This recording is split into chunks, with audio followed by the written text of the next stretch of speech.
Got a special guest, Danny from Trap Kitchen. Trap Ramen, my bad. I don't know where I got kitchen from, but Trap Ramen. We're going to have her on live on here. We're going to talk some, talk about her experiences. So stay tuned. It's going to be a good episode. Still setting up right now. I don't know why that's not going in. We'll skip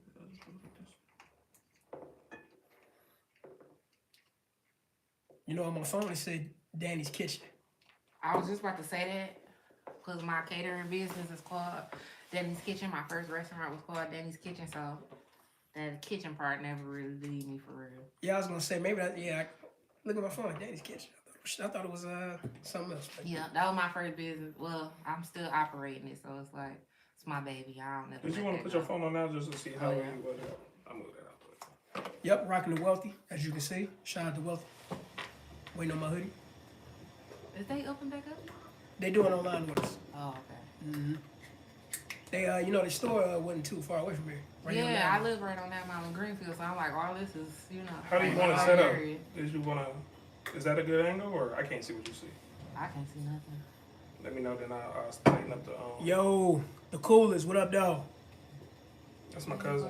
What up, dog? Hey. Tell him get well, man. Hey, Stubbs say get well. I didn't even know you were sick. I'll call him after the podcast. It's Coolest with a K, right? Yeah, Coolest with a K. Yeah, that's my cousin. I forgot how you go live. Shit.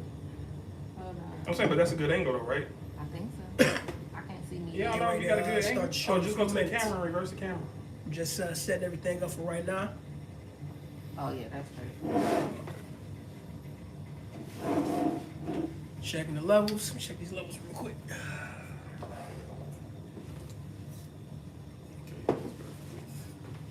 Got this one up. Got my pineapple ginger juice right here. I ain't showing y'all the name until they write me a check. It's good. Should be able to swivel it still, but if I gotta tighten this, I can. No, that's good.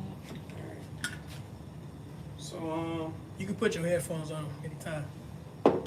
Give us a mic check. Both of these are good. I got a big head. Give us a testing. Testing, 1, 2, 3. Sounds good. For the water. For sure. I'm gonna leave my laptop up Always here. and forever. Each moment with you. All right, we about ready? Yeah, I'm ready. Because the camera's already recording. You can see the red light on the other one if it goes. I can see it still on here. Okay. We gonna be good. All right, I'm ready. You ready? Yes, sir. You ready, Danny? How you go live on here? I didn't forget. What app are you trying to go I'm live? on Facebook. You gotta go to your one second. I thought it was in your story. Go live. I don't know. Go to your plus. See, go live. Live right there. Oh. Hey. I'm back.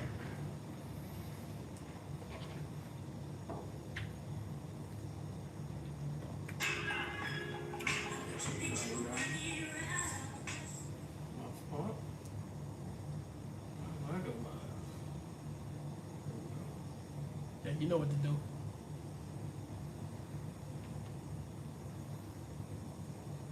Yes, indeed. What's going on, press? How you doing out there? Welcome. Yeah, when you go live, sometimes you should put the words Q&A. Just the Q and A, and it might... Presses, what up, though? If y'all got any questions, anything at all you want to say on the podcast, type in the chat and let us know.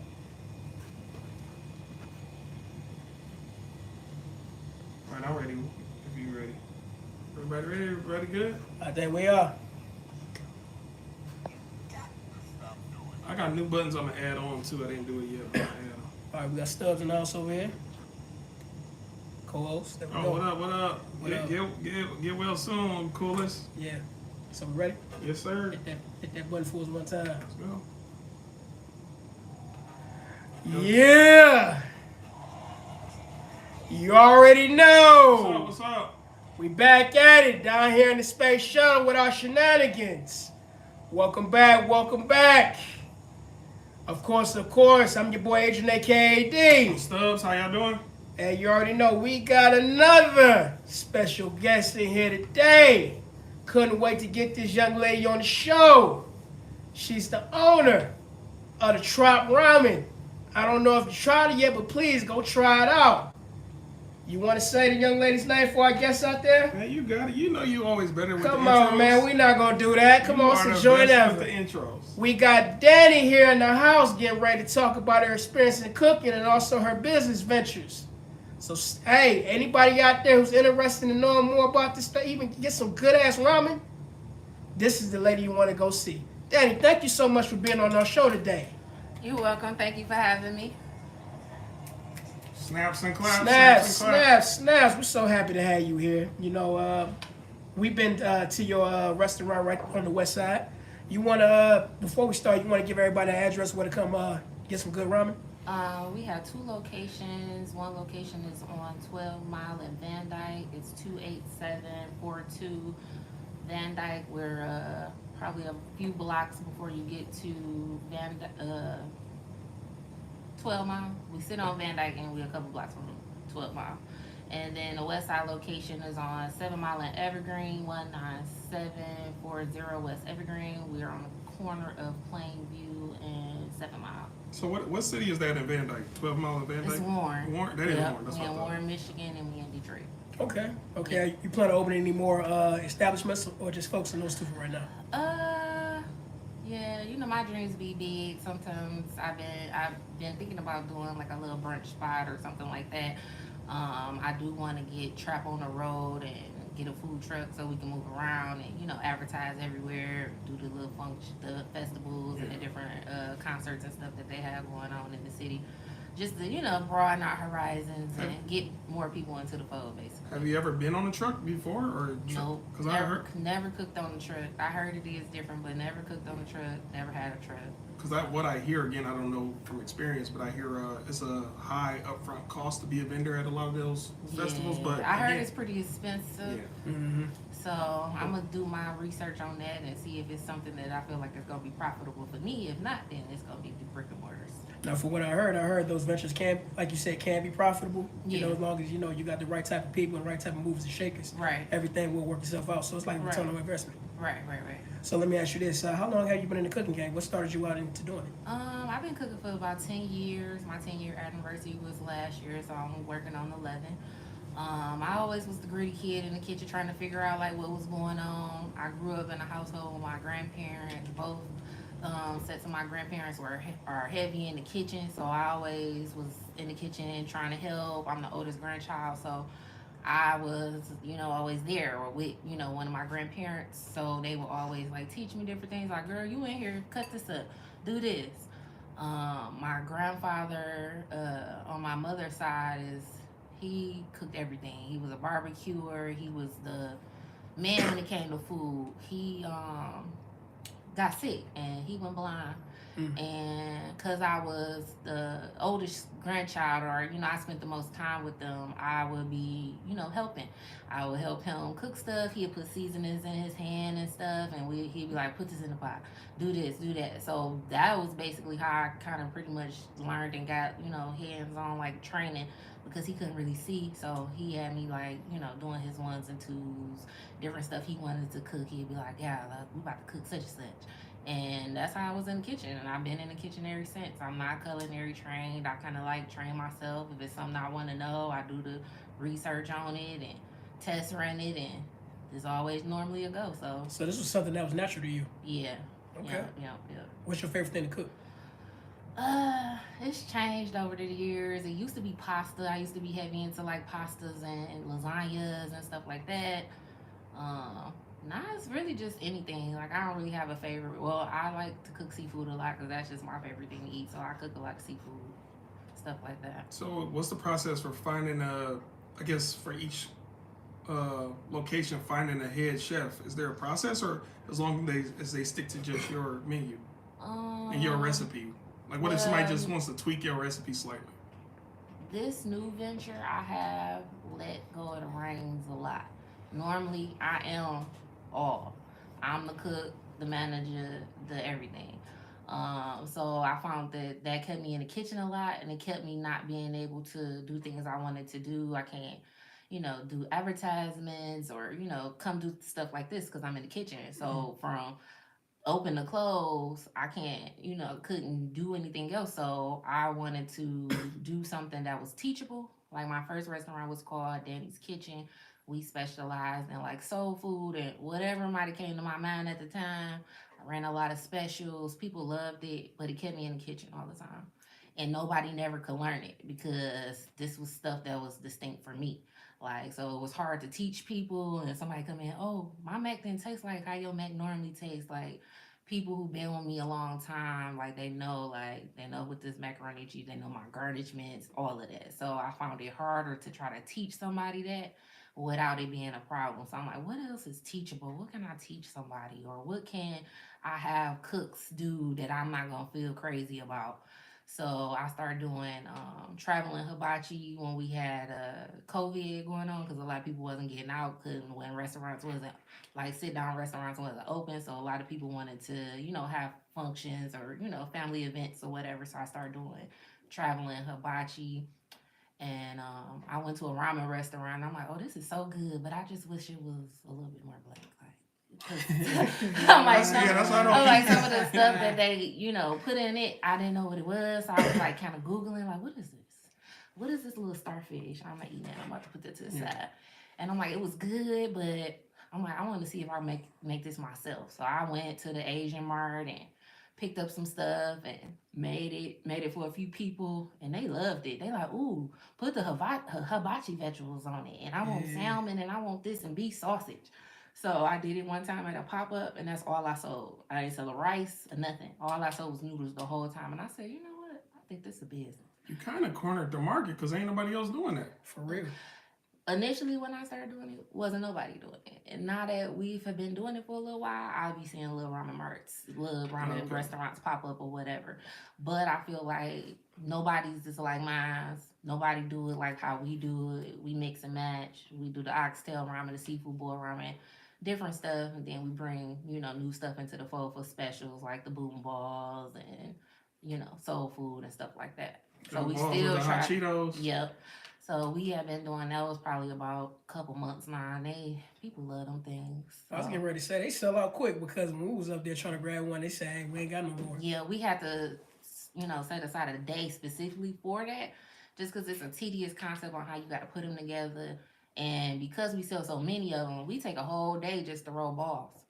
So we have to have all our, ingredients and stuff together. We spend a whole day rolling the balls, and then we go full throttle on Fridays. Most of the time we sell out, and then people beg all week, y'all got balls, y'all got balls, y'all got balls. And we be like, yep, Friday. Is it possible to make a seafood ball? We have did seafood balls one time. Like we kind of try to, switch our balls up, different flavors. Beef is always on there just because it's the most popular. We do chicken. We did seafood a couple of times. We did burrito balls yesterday, and that went real good. What is that? What is burrito? So like a burrito taco, like with the transmission fluid dip. Dip it in that sauce. Yep. So. What about? I think a good ball to try would be oxtails. I don't know how expensive it would be, but that'd go crazy. Oxtails is expensive. Yeah. They real expensive because we do sell oxtails at the restaurant. But it's just like a tedious process. You got to cook them. It takes 5 hours to cook them or longer, depending on, how you cooking them. Then you got to take them from the bone, remove all of the fat and all of that stuff. And I'm just like, yeah, that's a lot. I try to make my job easier, not harder. For the viewers out there, are you big on desserts too? Yeah, I bake as well. Being an entrepreneur, I picked up a lot of hustles. So I did learn to bake in my cooking journey, just because I was greedy and wanted some strawberry crunch cake. So that was the first dessert that I actually made, and then I kind of perfected that. Then I started doing birthday cakes for people, and I was a cake lady for a long time. So now I still do cakes, but I kind of like just do my regulars. Like if somebody solicits me, I'm available, then I do it. But just strangers, no. We do carry banana pudding. That was one of the things that started me cooking. I've been cooking that the longest. One of my coworkers at taught me how to make it because everybody kept begging her. So she taught me how to make it one time, and that stayed with me for a long time. Like that's initially how I started my cook journey. I posted for the holidays banana puddings and lasagnas because that's what people would solicit me to do. And you could sell it by the tray. Yeah, so I had put up a post like I'm doing lasagnas and banana puddings for the holiday, and that went real well. And they're like, "Well, when you gonna cook something else?" So I picked the weekend, and I just picked the menu, and I started from home cooking from the crib. And people would come pick up food and stuff like that, and then that went crazy where it was just too many people coming to my house. Everybody know where I live. Mm-hmm. My neighborhood boys, like we've been, and I lived in that neighborhood my whole life. My grandparents, it was my grandparents' home, and when my grandparents passed away, they left the house to me. So I fixed it up and just started doing what I do out of there. But just because lived in that area for so long, all the neighborhood boys would come and get food, and they would tell all their friends, and their friends would tell their friends, and then it just started getting a little overwhelming. And I'm like, I think I need a restaurant or something. Yeah. And my car was down. I had took a lift somewhere, and I met a guy, and my profile name said Danny's Kitchen. And he's like, "What's Danny's Kitchen?" And we started chopping it up, and I was telling him, like, you know, what Danny's Kitchen was. When he pulled over to drop me off, he looked me up on Instagram, and he was like, "This food look good." He like, "You know, I got a friend that got a restaurant next door to a convenience store. You should check it out because they looking for somebody to lease the building." So I'm like, okay. Really putting him in like a pay me no mind type thing because I'm like, this strange man trying to pick me up, talking about a restaurant. So I Googled the address because he gave me the address and stuff. And I'm like, this is all the way in Farmington, all the way down on Grand River. Ain't nobody coming down there. I'm from Schoolcraft and Greenfield. All my clientele base is basically in the neighborhood for real. Like, I'm like, how am I going to do this? So I was telling my best friend, like, you know what? I think I want to look at this restaurant and see what's what. She was like, okay, well, go ahead and do it. So at the time I was cash poor. I ain't had no money. I'm, taking my money that I'm getting from the plates and, producing more food. At the time I had a 9 to 5. I had topped out at salary. Like I couldn't get no more money. I wasn't making nothing extra. So that's what promoted me to start doing the plates to try to give me some more money. And I'm like, well, you know what? I'm gonna call them, see what they talking about. They were real. They just wanted somebody in there. They're like, you bring us $1,000, we'll give you the keys. I ain't have $1,000. So I'm like, okay, well, I'm gonna figure it out, or I'm gonna borrow it from somebody. Somebody gonna give it to me. We gonna get this restaurant. 2 days later, I had made the money just selling plates. I was like, okay, this is for me. So I called him that Monday, like, can I come and look? I left there with the keys. And that's just how I started. I was on Grand River and between Middlebelt and Inkster down the street from Boxford Hospital. I was there for like 6 years. They wound up selling the building, so I moved to Westland, Michigan. I bought a building. Well, I didn't buy it. I started leasing a building that was real old. Like it used to be a barbecue restaurant for like 26 years, and it was just a lot of money that would have had to be filtered into the place for me to get it up and running. So I moved. I moved on West Warren and Southfield. So I was there for about 5 months. Had a bad landlord. He wasn't trying to fix nothing, so I moved from there. I'm like, all right, well, if it's for me, I'm going to find somewhere and figure it out. So I just started doing catering because regardless of where I'm at, the catering still be happening. Like, they still put in orders as far as, like, parties, or I'm a brunch girl. Like, brunch my thing. I always do brunches for people and stuff like that. So I started just put more into my catering, doing more content and stuff like that. And that's just really how I stayed afloat. And then found a building and opened it up. I said, you know what? I don't want to do Danny's Kitchen. I don't think I'm going to do trap.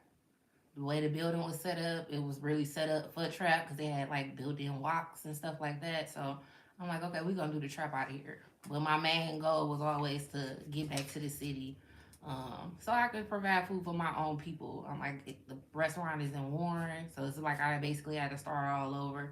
Didn't know nobody on the east side. I ain't really got east side clientele like that.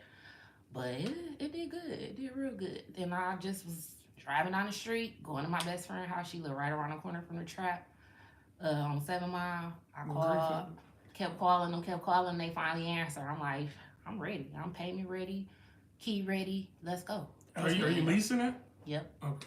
I was getting ready to ask you, where'd that name Trap come from? Like, why'd you get that concept? But you pretty much answered that question.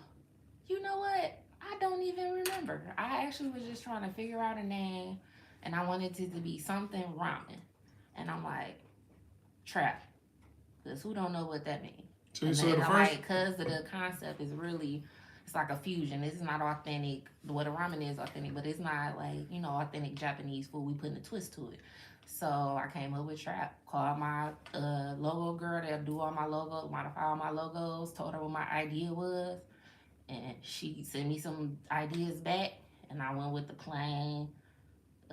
She suggested the chopsticks and the tea, and that was it. And I'm like, okay, that's a go. I like the way that sounds. That's catchy.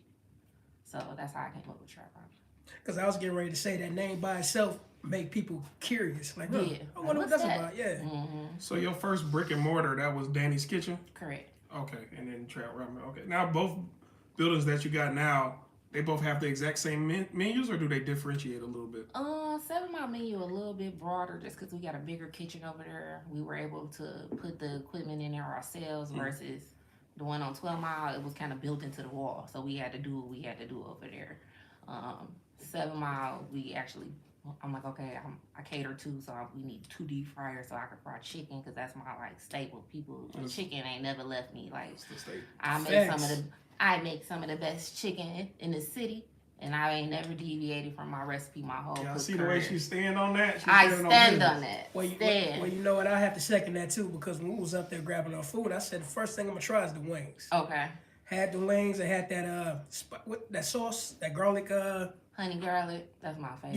Yeah, that honey garlic. Hey, it's so good. Hey, and the hibachi because I always been a person be like, how come people don't put the hibachi with the chicken, with the fried chicken? Because you know how we get down. So we do give people the option like to make that a side, you know, where you get the hibachi rice, you can add meats to it or not add meats to it, just get the veggies. But yeah. Yeah. Because initially when we opened that place, we had a whole backside of the menu that was soul food. But because I kind of just picked a day like, oh, I'm opening y'all, and I advertised on my social media platform. I didn't do like, you know, extensive advertising like in the area just for them to just know it was a new restaurant. I kind of just told my people, you know, through social media and started like that. But we did have a full soul food menu. We wasn't selling for real because we wasn't having enough people into the fold to keep turning it over. So I'm like, I'm gonna take this off and I'll revisit it at a later date. You got the word of mouth now, though. That's the best. That's the best advertisement. It's free. And that's what I appreciate. Like, I'm not one of those people who gonna solicit out people to come do reviews and stuff like that. I'm not kissing no ass for you to come do no review or nothing like that. I want real people to come and give me real feedback. And I listen to your feedback. Everybody ain't gonna like it. If it's something that you know, that was a problem or you feel was wrong, I want to hear about it so we can try to fix it. Mm-hmm. So I'm an avid person that goes on and reads my reviews just because I pride myself in my business. Like, this is my baby. I make sure I'm in the building all day most of the time if I don't have, like, you know, something else that I'm supposed to be doing or if I'm under contract to do something else. Most of the time I'm in there and I'm on them like, you ain't put your garnishments. You ain't do this. Line your vegetables up like this. The vegetables need to be not burnt. They need to be a little al dente.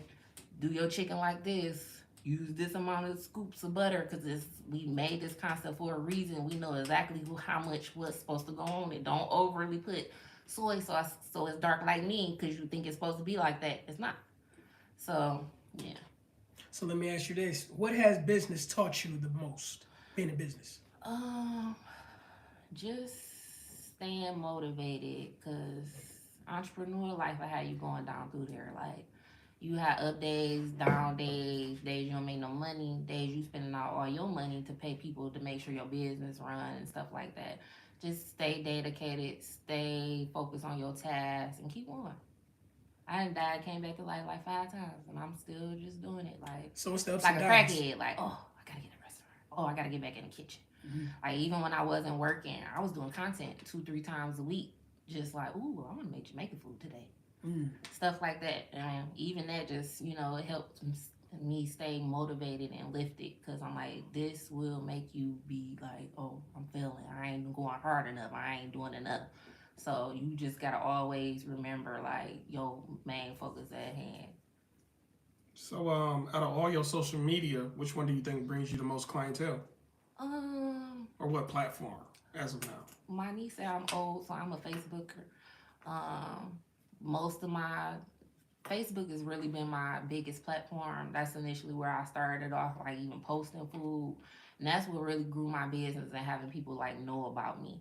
And then now like people make their own videos and TikTok. So TikTok has really made 7 Mile take off. Like, cause we wasn't, I mean, we was making a couple dollars in there, but TikToks, people would come in. Oh, I seen somebody TikTok. Can I make a TikTok? Like, sure. Like, so I have people solicit me and they want to come in and do content. I let them come in and do that. And we've gotten a lot of good feedback off of that. And you know, they may come to 7 Mile, but it make 12 Mile sales go up as well because they like, oh, well, I'm on the east side. This one closer to me, so I'm gonna go to this one versus 7 Mile or whatever. But yeah, it's definitely helped. Now let me ask you this. Now, it seemed like you're a person that stay in the kitchen working on your craft. Is there any other recipes outside of ramen or inside of hibachi or whatever that you plan on experimenting with next? If you care to share that information. I don't know. We on this ball phase right now, so I'm like, we gonna ride this out till they don't want balls no more. I have incorporated like different specials and stuff, but the balls take over. They don't be caring about an egg roll or nothing else as long as they can get balls. So I'm like, I'm gonna ride this ball phase out as long as it go, and then I may like start bringing the soul food back to the platform. I cook a lot of stuff just like basically for myself and my staff. I follow my kids because anytime I make something, would you make it? Can I have some? So now I gotta make the whole restaurant food. So they be my taste dummy. So anything new that I create or come up with, I had them taste first, and then we might drop it as a special. So I know you mentioned your niece said you old school with the social media. Yeah. Has she stepped in to help you with Instagram and other platforms? She actually taught me how to go on TikTok and how to make TikToks and stuff. Because I didn't even know how to make no TikTok. No, yeah, that's what I would go on there and like watch other people's stuff, but I didn't have like no platform or no, nothing. She kind of showed me, and then I went from there, and then I just started getting good. She like, oh, you did that? And I'm like, yeah, girl. She be like, all right, auntie, look at you. But yeah, it was hard at first. I didn't know what I was doing. But I'm like, TikTok has done good. Somebody told me to go on Twitter, but I'm like, that's too. I say do it all. No, I'm like trying to do TikTok, Facebook, Instagram. Like I'm my own PR, so it's like it's hard, and I be busy. So I try to do it as much as I can because people look for it. Like, you ain't post no specials. I be like, oh, this is the same thing it was last week. But it's all, like you said, it's good to do all, but ain't nothing like that word of mouth. Yeah. Because somebody get to know who you are and what you promote. Yeah. Because it's energy. Yeah. So I met a guy and he was just telling me, like, you need to tell your story because I was wanting to do some branding for Trap. And he was like, I don't think you should be branding Trap. I think you should, but I think you should be branding yourself and putting Trap up under your umbrella. He like, because you got so much to offer. Your story, is something that people want to hear just because, we all basically came from the same place. And everybody not doing the same thing. Right. They wanted me to just let people know that you can do this too. So. Your story is very insightful, especially when it comes to starting new ventures and new things like that. Because, like you said, business is not always easy. Right. But you got to learn, to dust yourself off and keep going. Because, if anything worth having is worth working for. Right. Especially like what we're doing right here on this podcast. Right. Because you have your ups, so you have even your downs. with the podcast and stuff, I usually, I do them, if I have free time and stuff. But I said I want to start doing them more. Mm-hmm. People ask me all the time. My free time be kind of sparse sometimes. So I'm like, you know what? I'm going to dedicate more time into advertising my platform and working with these different people and my African American folks, supporting them as they support me. Okay. Now let me ask you this: when it comes to back to business, real quick, what do you want to accomplish more in business other than the milestones that you are at now? I really try not to set goals. I just try to be better than I was yesterday and the day before that.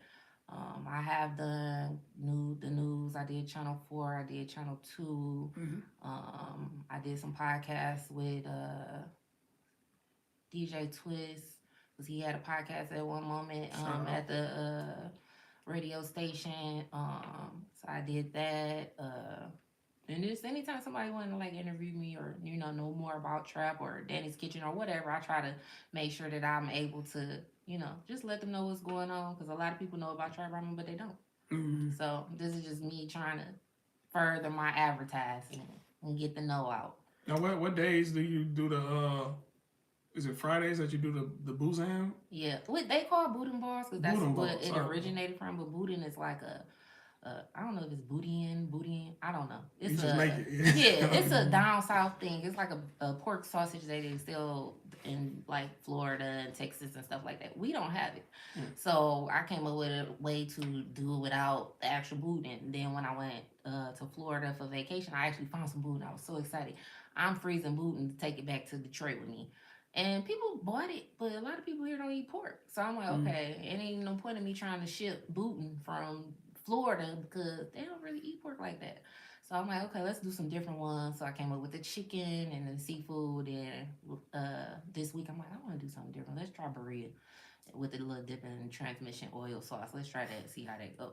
That went good too. So now you think? Do you ever just think about food and be like, I bet it would taste like this, like a bouzin ball, with just regular Cheetos, not hot Cheetos, with just like ham and cheese inside? Do you just sit back and just think about food before you make it the outcome of the taste? Yeah, I do. And then it be my employees. They be like, ooh, you should put this in there. And I'd be like, all right. If it don't sound too crazy, I'd be like, all right, we're going to try it. Yeah. And then we'd just cook it amongst ourselves and see if it's good. And then if it's good, we'd be like, all right, we're going to put that on there next week. Specialty day, yeah. Give it a shot, yeah. Mm-hmm. So when you do those specialty items, do you broadcast it on Facebook or any of your hey, this Friday we're gonna have this? Yeah, I do. Usually I like to do videos or some type of content with a customer. Like it might be a random customer in there waiting on their food, and I'll be like, "You want to try something?" Of course they gonna say yeah. So I get the honest feedback. I get the feedback from the actual customer versus our feedback because Now, do you have a videographer? Anybody who like every time you make something, he just there in the kitchen? Me. Oh, so you know how to? Okay. Well, no, not for real. I'm gonna use my phone, and I'd be like, all right. That's all you need. Let me put my flash on. I'd be like, yeah, get the cheese put. Hold on. It's usually me or my cashier or somebody. I'd be like, record me breaking into this ball, and then we put it out there. Yeah, that's all you need. Yeah, okay. I was gonna say that can make it go viral too by showing people that we did this. Yeah. Yeah. Now, do you think when it comes to and that's also another thing I like about your restaurant, you don't serve pork. Well, I don't eat pork, and I really, that's kind of like a problem because I feed people like I eat. So you getting all premium ingredients. Like, even though it's ramen, this is not my shawarma because I done seen some comments, and I be trying not to comment on people's stuff because that be pissing me off. But these is not my shawarma noodles, the little 25, 17-cent noodles you get from the market. These is authentic ramen noodles that we get from the Asian supplier. They ain't cheap. All our meats is come from the butcher. It ain't cheap either, so that's why your bowl $28 and not $15. Yeah, because you care about exactly. I'm putting out quality work no matter what I do. I'm doing jumbo shrimp. I ain't doing little baby shrimps, little size of a dime. And I appreciate that. Triple size shrimp. Because shrimp is my favorite food. Me too. That's why I'm like the shrimp and the salmon. We using fresh slab salmon. We ain't using frozen salmon. I know one day I was on like 7 Mile and Evergreen, and I just randomly GPS something, and I pulled up to Trap Ramen. I didn't know what it was. I ordered food. It was good. Went there a few times, and then even when we were scheduling this podcast, it still didn't click that that's the place I was going to. Oh, wow. Until we pulled up, I was like, wait a minute, I've been here before. Okay. So that's when it finally clicked. Like, oh yeah, I go there all the time. Oh wow, that's good. That's good. Also, I gotta say for the viewers out there, they don't skimp out on the portions. Hey, them portions they be slapping. It put me to sleep that night when I got it. I just watched somebody, I don't know what he is. I guess he go around judging people's restaurants and Are you talking about Mr. Chinatown? No, it's somebody you don't even know. I don't even know this man. I ain't never seen him there A local. Yeah, I don't know. Yeah, he's not nobody famous or not nobody sought after. What did he say to you though? He didn't say nothing to me. I wasn't even on site when he came and did his video. One of my customers sent it to me after the fact. Like, I seen this video, tagged me in it, and he was like, it was weird. I don't know. I couldn't really get if he liked it or he didn't like it. He was too busy trying to crack jokes and stuff. Oh, he's trying to be funny. Yeah, and I'm like, you looking for likes and Come on, bro. And at the end of the day, I thought it was gonna be a good review. Right. I'm like, it irritated me just because, I work hard. I work hard as hell. Like, and I'm putting out quality work, and I wanted to bring something back to the city. Because we don't have nothing. We don't have no restaurants. Ain't no good food in the city for real. True. So I'm like, I wanted to put something in the city, like, for my people so y'all can have good food too. And he was just like, oh, it was a sea of ramen, a sea of noodles or something. And I'm like, well, you put the broth in yourself, so that means you put too much broth in. And then he was like, oh, well, you like it was good, but if you bring your wallet, like, well, how much you think this food was cost? You should have told him then. I wanted to, but everybody, my friends. Can I tell? I'll tell him for you. I'll tell him for you. I'll tell him for you. Listen, I've been really trying to work on myself because these businesses mean everything to me, and I've been, like I said, I done died and came back alive so many times. Like, I sacrificed everything for my businesses. I have went without for my businesses to still run. I have went to live with my mama to let my businesses still run. I have went without a car to let my businesses still run. Like, I try to do everything I need to do to make sure that I can continue to live my dream. And I feel like, somebody like him, like, you tearing down your own people. And I see that a lot. Like, people feed off of negativity. Like, and then I'm like, you got all these views, but is they listening to what you saying? And I'm like, I'm confused. Did you like it? Did you not like it? He like, oh, the barbecue sauce, it tastes like ketchup. You do know barbecue sauce made from ketchup? Like, do you know that? And then I'm like, it made me go back to the restaurant. Let me taste this barbecue sauce. Because normally I make something called trap sauce. But I kind of stopped doing that because they don't know what it is and it's expensive. So I'm like, yeah, I ain't going to keep making that. I'm going to get them this barbecue sauce. I think it's still on the menu, though, that trap sauce. It is. Yeah. But don't nobody know what it is. So I'm like, even if it's regular barbecue sauce, you ain't going to know. Yeah, unless you been with me my whole cook career. You'd be like, where that Henny sauce at? Because it was initially called Henny sauce. That was my number one sauce. See, if you go back to that name, though, that would probably make people And buy I think I may moving forward because people don't order traps, they don't even know what it is, or they asking questions like, what is trap sauce? The other day when I went there, I was like, what is trap sauce? She said what it was. I was like, man, just give me the teriyaki or something else. Yeah, because it's just barbecue sauce. Yeah. I'm like, I'm going to simplify it because they keep me in the kitchen and they keep me having to make it. Don't nobody make it but me. I ain't never told nobody how to make it. Okay. So I'm like, I think I'm gonna go back to that just because people loved it, Names do so much. Yeah. Name can do so much. And then as soon as they see Henny or tequila, they like, yup, give me that. But another thing that I like about your restaurant is the fact that y'all actually take y'all time and make the food instead of just rushing through the process. And every bite I can taste it. Yeah.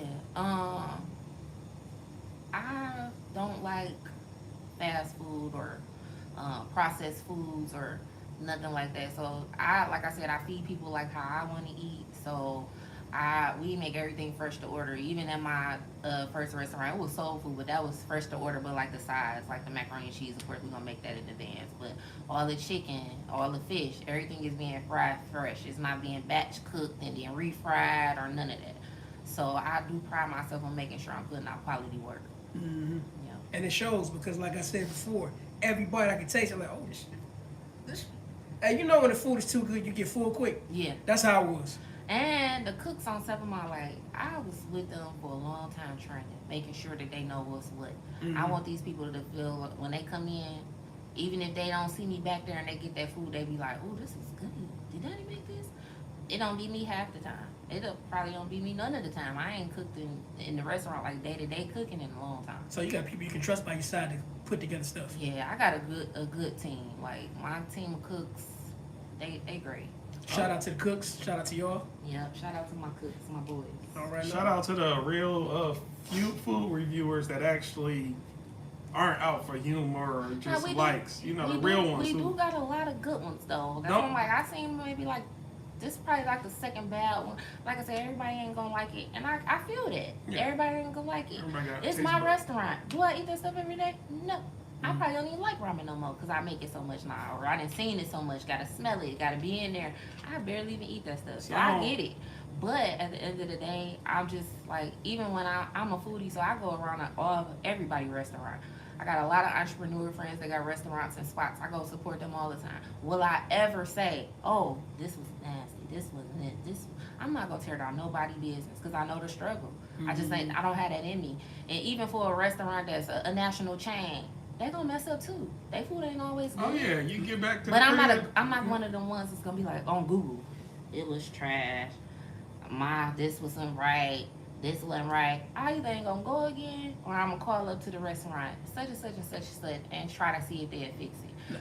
So yeah. You know, I gotta ask you this question. I gotta ask you this question. Our people, I love our people, but we could be something else.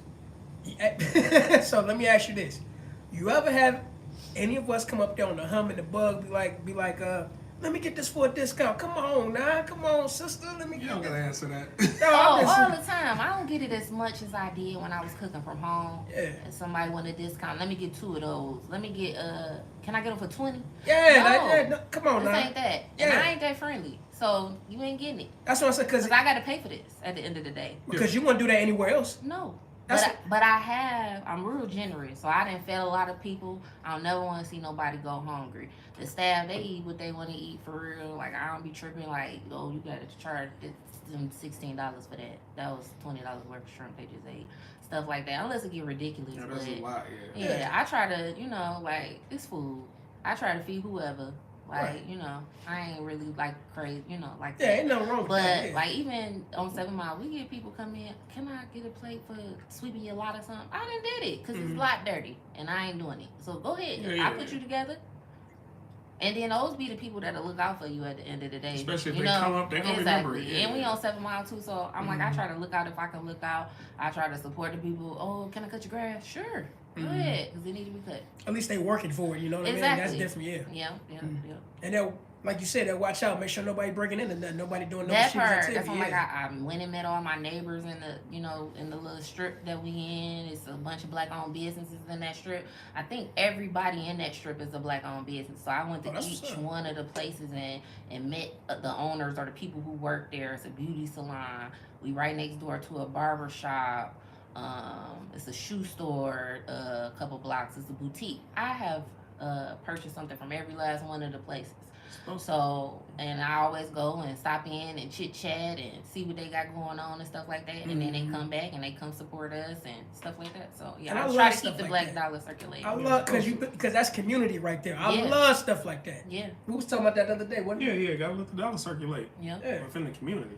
And then I'm like, they know the struggle. They doing something similar, the same thing as me. It may not be a restaurant, but they still an entrepreneur as well. Yeah, one hand always got to watch the other. Yeah. You know what I mean? You look out for me, I look out for you. We got each other six. Right. So let me also ask you this. When it comes to, I still got to talk about the food because it was that good. Now, I'm going to be real with you. There's a lot of people out there who don't know how to make rice, unfortunately. Listen. I'm guilty. Hey, they don't know how to do it. Rice is real hard. Rice is hard. And we go back and forth a lot at the restaurant. And we didn't figure it out. Like, we make our rice in rice cookers, because that's easy, because we're making a lot of rice.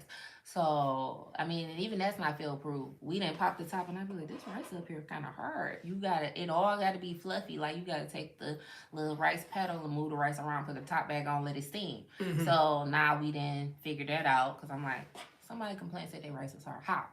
And I'll be trying to investigate to see what the problem is so I can fix it. Mm-hmm. Then we figured it out, like, oh, you got to move the rice around a little bit, let it steam before you just sell it. You can't just sell it. And then, the misconception that you're supposed to refrigerate your rice before you make fried rice. You don't got to do that either because it be hard. Mm-hmm. So you want the rice to come back to temperature and soften up before you start putting sauces and stuff on it. I thought that's how you did it. You refrigerated for a day and then that's what I thought. Listen, I initially started off doing that until one day it was like we ain't had time to do that. And it's people here, we got to get this rice out. And we did it and it actually tastes better. And I'm like, when the rice is cold, like we might have rice left over from the night before. And then the next day we come in, it's hard. So I'm like, it ain't nothing we could do with this. This got to go in garbage. Because even if you put it on the flat top, like you got to let it sit on there for a nice little minute for it to like kind of get the life back into it for real. Man. Yeah, so the rice is tedious. So I know you said you didn't go to any culinary school. What about food competitions? Have you ever participated in one? No, I ain't never really did no food competitions or nothing like that because I'm not a competitive chef. Like I cook for the love of food. I don't cook to compete because I feel like ain't no competition to play. Right. So I ain't, I never, wanted to like do no cooking competition or no cooking man versus food, none of that type of stuff. People always be like, oh, you should do it. And it ain't that I don't feel like I ain't got it because I know I do. That's not, that don't fuel me for real. Okay. Now, it's so funny you said it because it's only one you.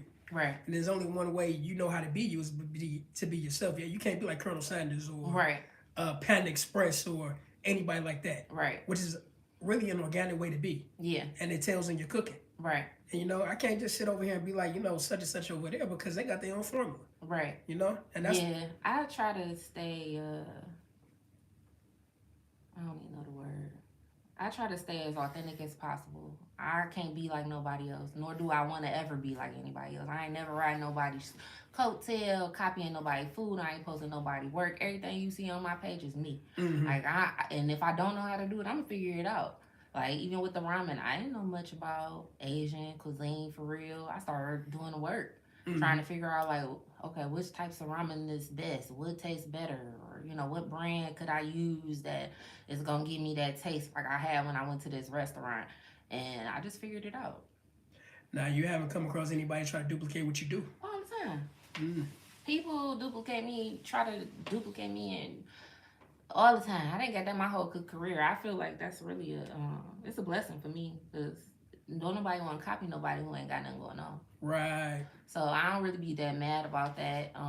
But yeah, people copy me all the time. I had one of my customers, it'd be the customers, they be messy sometimes. I love them though. They tag me like, girl, somebody copying the trap ramen, and they was talking about it. So I had went on the person's page and was like looking and seeing what they was talking about. It looked so nasty. I ain't gonna lie. I feel like you let a lot of the negative people get deeper in your head in the positive. And it's a problem. That's why I'm working on myself in 2025. Yeah, like I'm trying. You acknowledging it right and now. And it's so. like because it means so much to me. That's why it bothers me. Mm-hmm. And I'm like, a person can run a restaurant and then not bother them because they don't care about what they got going on. This is my legacy. So I care about every little thing. And I say, I got to stop that. So I'm like, I got to stop feeding into the negativity. I got to stop feeding into these posts and reading these little memes and this bullshit that be going on. I got to stop. Can I say that? I'm like, I gotta stop feeding into the stuff. Like, so I really been working on just trying to better myself, because I'm still a consumer, I'm still a person. I'm human. I own a business, but I'm still Danielle. Like, at the end of the day, like, I am still me. I'm real down to earth. I ain't let nothing that I got going on change me. I've been the same the whole. So can I ask you a few questions just to understand your palate? I might ask you 2 dishes and just see which one you would choose out of 2 dishes. Okay. If you had shrimp and grits or fish and grits, which would you choose? That's hard. Probably shrimp probably fish and grits. I've been falling out of love with shrimp for real. Seriously? I like shrimp, but that ain't my go-to. I'm like a lobster and crab legs. Okay, what about lasagna or gumbo? Gumbo. Why gumbo? I fell out of love with pasta too. I guess the older I'm getting, my palate changed. So I eat pasta, but it's like every blue moon. Like, I gotta crave it to want to eat it for real. I made lasagna for Christmas. I probably ate a little piece of that and it went bad after that. Like, I ain't eat it for real.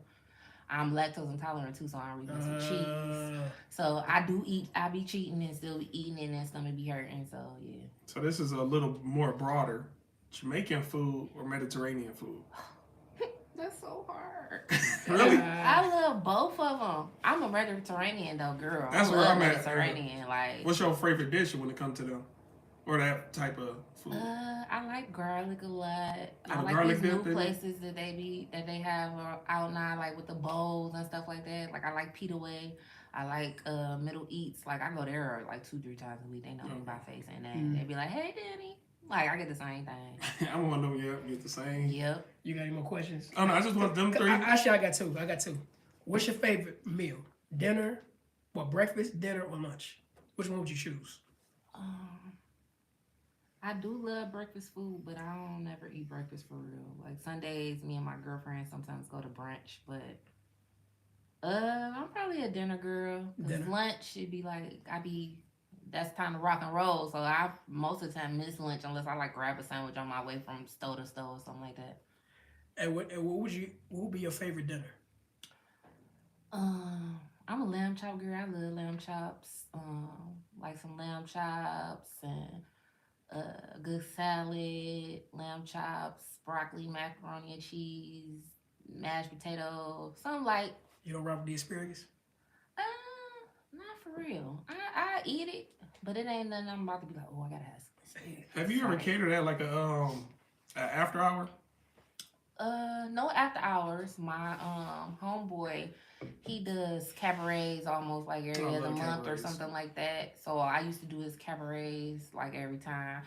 Support my own people. They Yeah. support me. I support them. So yeah, I would go. Like we just did one for his birthday on the 4th.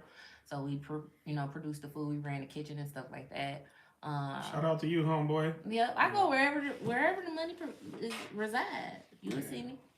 You think about moving the show out of like more venue out of state when you get more established? I do. I do want to get on the road. That was what kind of promoted me to want to have a food truck so I can move around. Cause I'm like, I love like this summer we did a lot of like just going to different places, doing different things, and I would one of my friends actually work on a food truck with her cousin, and we were down there to watch the concert, but they were there, so we of course went in, supported them, got food and stuff.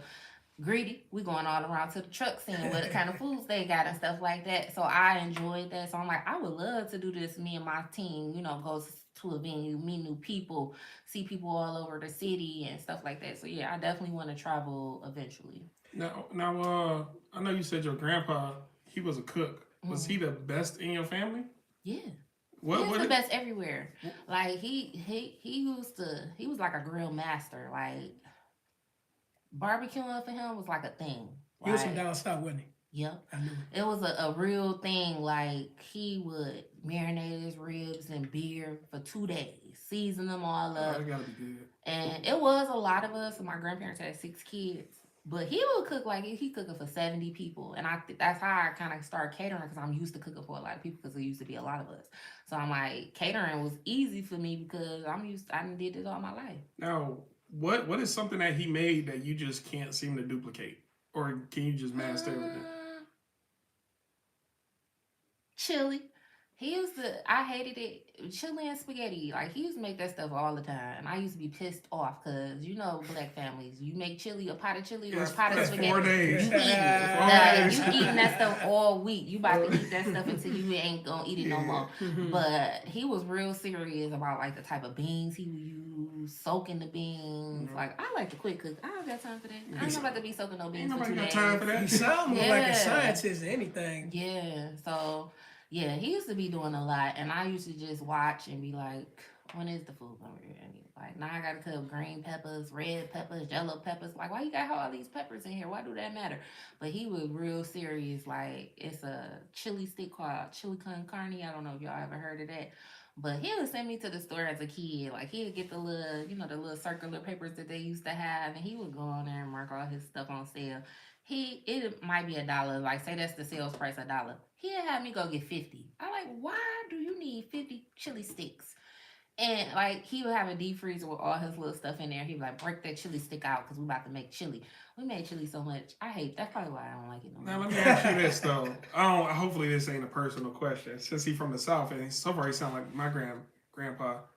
Did he do like raccoons and rabbits and stuff of that nature? He didn't get too crazy. That's my other granddaddy. Okay. Like, my grandma did used to make rabbit on Sundays. Yeah, mine did Once too. I realized what it was, I wasn't eating that no more. My granddaddy made cow tongue before. Once I realized what it was, I wasn't eating it no more. He did mess around with the chitlins and the hard balls back in the day too. Salt pork, all that stuff that country folks. Yeah. If a fresh animal get hit in the street, man, my grandpa would grab it. Nah, he ain't get that. Like, he wasn't like that, but yeah, he would be introducing some weird stuff. I used to be like the shrimp on the head. I had never seen no shrimp on the head as a kid. I'm like, why it look like that? It got eyes, granddaddy. Yeah. He was like, "Word, we about to eat these shrimps up." He'd make a big stupid pot and like put all these different seasonings on them, and then we'd have a little butter sauce and stuff. Like, this was before seafood boils was like even a thing. Like, he used to be making seafood boils for real. Yeah. But he would use these jumbo prawn shrimps with the heads on them. I'm like, that is nasty. I still ain't ate and one. And he like sucked the juice off the head because that's the best part. And so he wouldn't cut the head off, huh? No, I was taking the whole shell, everything off before I ate it because that's gross. I could never do it. No. And I still probably can't do it because even like the red snapper, like when they had a head on it, I'm not eating. I was about to say that. I just had a red snapper the other day, and I was like, wait, this is a whole fish. Yeah. I gave it to the neighborhood cats. I set it up. And red snapper is good. Like, I made some before, but I chopped that head off. They like the head got the flavor. I don't care. I'm not looking at that. I don't want to look at it. I don't want to look at it when it's in the pan. Like, that look gross. So no crawfish, none of that? I like crawfish. I do like crawfish a little bit. But not nothing too weird. My other granddaddy, like every Thanksgiving, we gotta have raccoon. Mm. It like a dog. It literally be a dog on the table for Thanksgiving. Yeah. I know some people that hook up a possum. No, we ain't did that deep. But yeah, definitely corn, chillings, that type of stuff. Shout out to the elders though. Yeah. I wish I was around to learn. They taught me how to do dishes. Okay. I don't know how to cook, and by the time I was coming up to learn how to, because my grandpa had a big backyard with vegetables and stuff. Okay. I never really got to learn that stuff. So I just wish I would have learned that in cooking like you. To this day, I don't really know how to cook. Yeah. That's why I'm the cooker now. Like my grandma recently passed away, and she taught me a whole lot. Like that was our love language with each other was food and shopping. That's all we talk about. If I go back to our text messages, all we talk about is the new restaurant we about to go try. Mm-hmm. Where can she get some beef short ribs with the big bone because she want to make something, that sort of thing. So you could possibly get a class too. A lot of women really don't know how to cook nowadays. They don't. Or men too, such as myself. They don't be knowing how to cook either. I did do a couple cooking classes when I was on Grand River. We did about 3 different cooking classes. Me and my brother Cash. He's culinary trained. He had a couple restaurants too. So usually we tag team and create something and figure out a menu, try to teach it to people. The people want to just eat the food. They don't really be wanting to learn. Like some of the women do want to learn a little bit, little one too, but they really just be want to eat the food, have the ambiance. We're gonna turn up a little bit, stuff like that.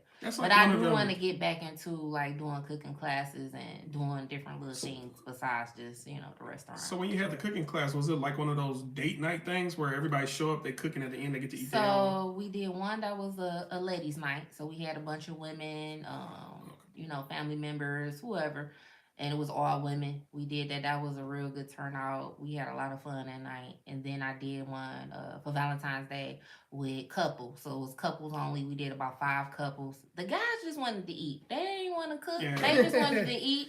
They wanted somebody to come bring them their food and stuff like that. They didn't care about trying to learn how to season salmon. They wasn't, yeah. You fry salmon? Yeah. Oh, man, I just, first fried time. salmon bites. We don't sell them at the restaurant no more, but I got a friend. He spoiled. He fried me some salmon, and I need yum sauce. So I used to make fried salmon a lot. It didn't like on a personal note. Yeah. You know what I didn't know too? Actually, for a long time, a lot of people didn't know they can fry cornbread called hot water cornbread. Oh, my grandma makes that. My grandma used to make hot water cornbread all the time. It's good. My granddad recently taught me how to make it. Okay. I can't give away the secret, but he told me the secret recipe of how to make it come out good. Okay, because mine be trash every time. I never learned that part. That's why, I wish my grandma before she passed away, would have had a cookbook or something. Because there's some things of hers I love but don't know how to make. And I'm like, Grandma, teach me how to make the dressing. I'm saying, yeah. So you already know that hot water cornbread be hidden. It do. She used to make it every morning. I had a younger grandma, but she was great, and we used to always go over her house over the weekend. Every time we there, she making sure she making breakfast. We getting smothered potatoes, the real boys that she cut up, all of the vegetables, to peppers, onions, stuff like that.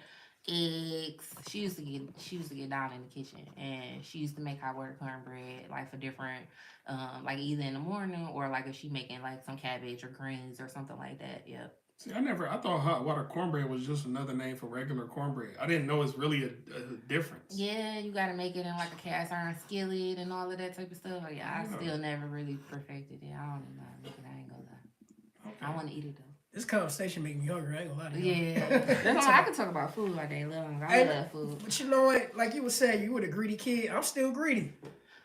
I ain't as greedy as I was just because I live, eat, breathe food. So sometimes I might not eat. I'd be like, damn, did I eat today? They'd be like, the people at the restaurant like, you gotta eat. I'd be like, I had a headache. They like, you eat today? Like, oh, no. Be so busy. Yeah, I be busy. I be on the go. And then, just being around food, it don't make you want to eat it. Like Christmas, I probably didn't eat that food till a day or two later. Like Thanksgiving too. I don't care about none of that. Okay, let me ask you a legendary Thanksgiving question. Is Tuesday too late to still be eating Thanksgiving food? Tuesday?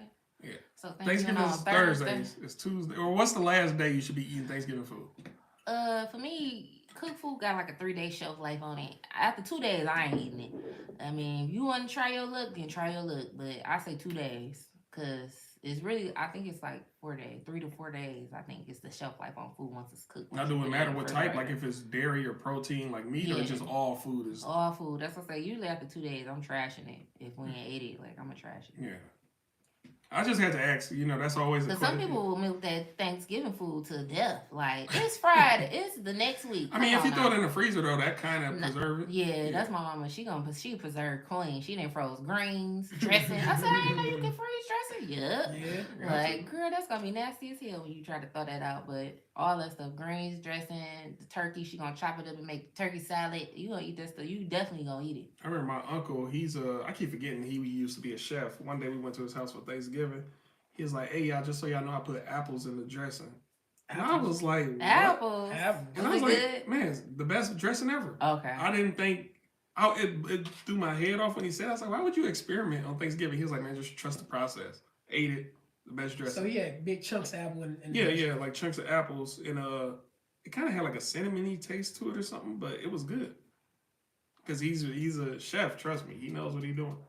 That's so I don't know if you experiment on that level, but when you by yourself experiment. I try not to get too crazy. If I gotta feed it to people, like for me, yeah, I'm gonna feed my people at the restaurant, I call them my kids.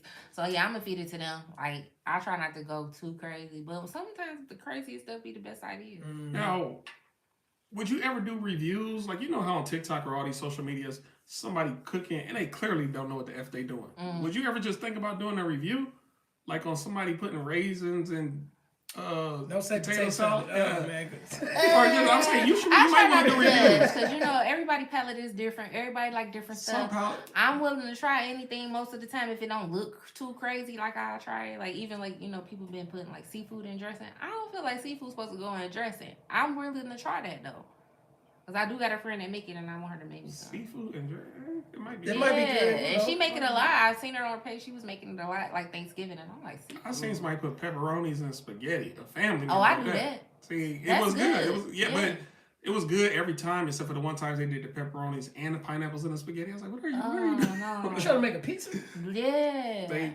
It was good. I never had pineapples and spaghetti, but definitely like sausage or pepperoni and spaghetti. Yeah. Okay. Now let me ask you this: well, speaking of spaghetti, have you ever heard anybody putting like a little bit of sugar in the sauce?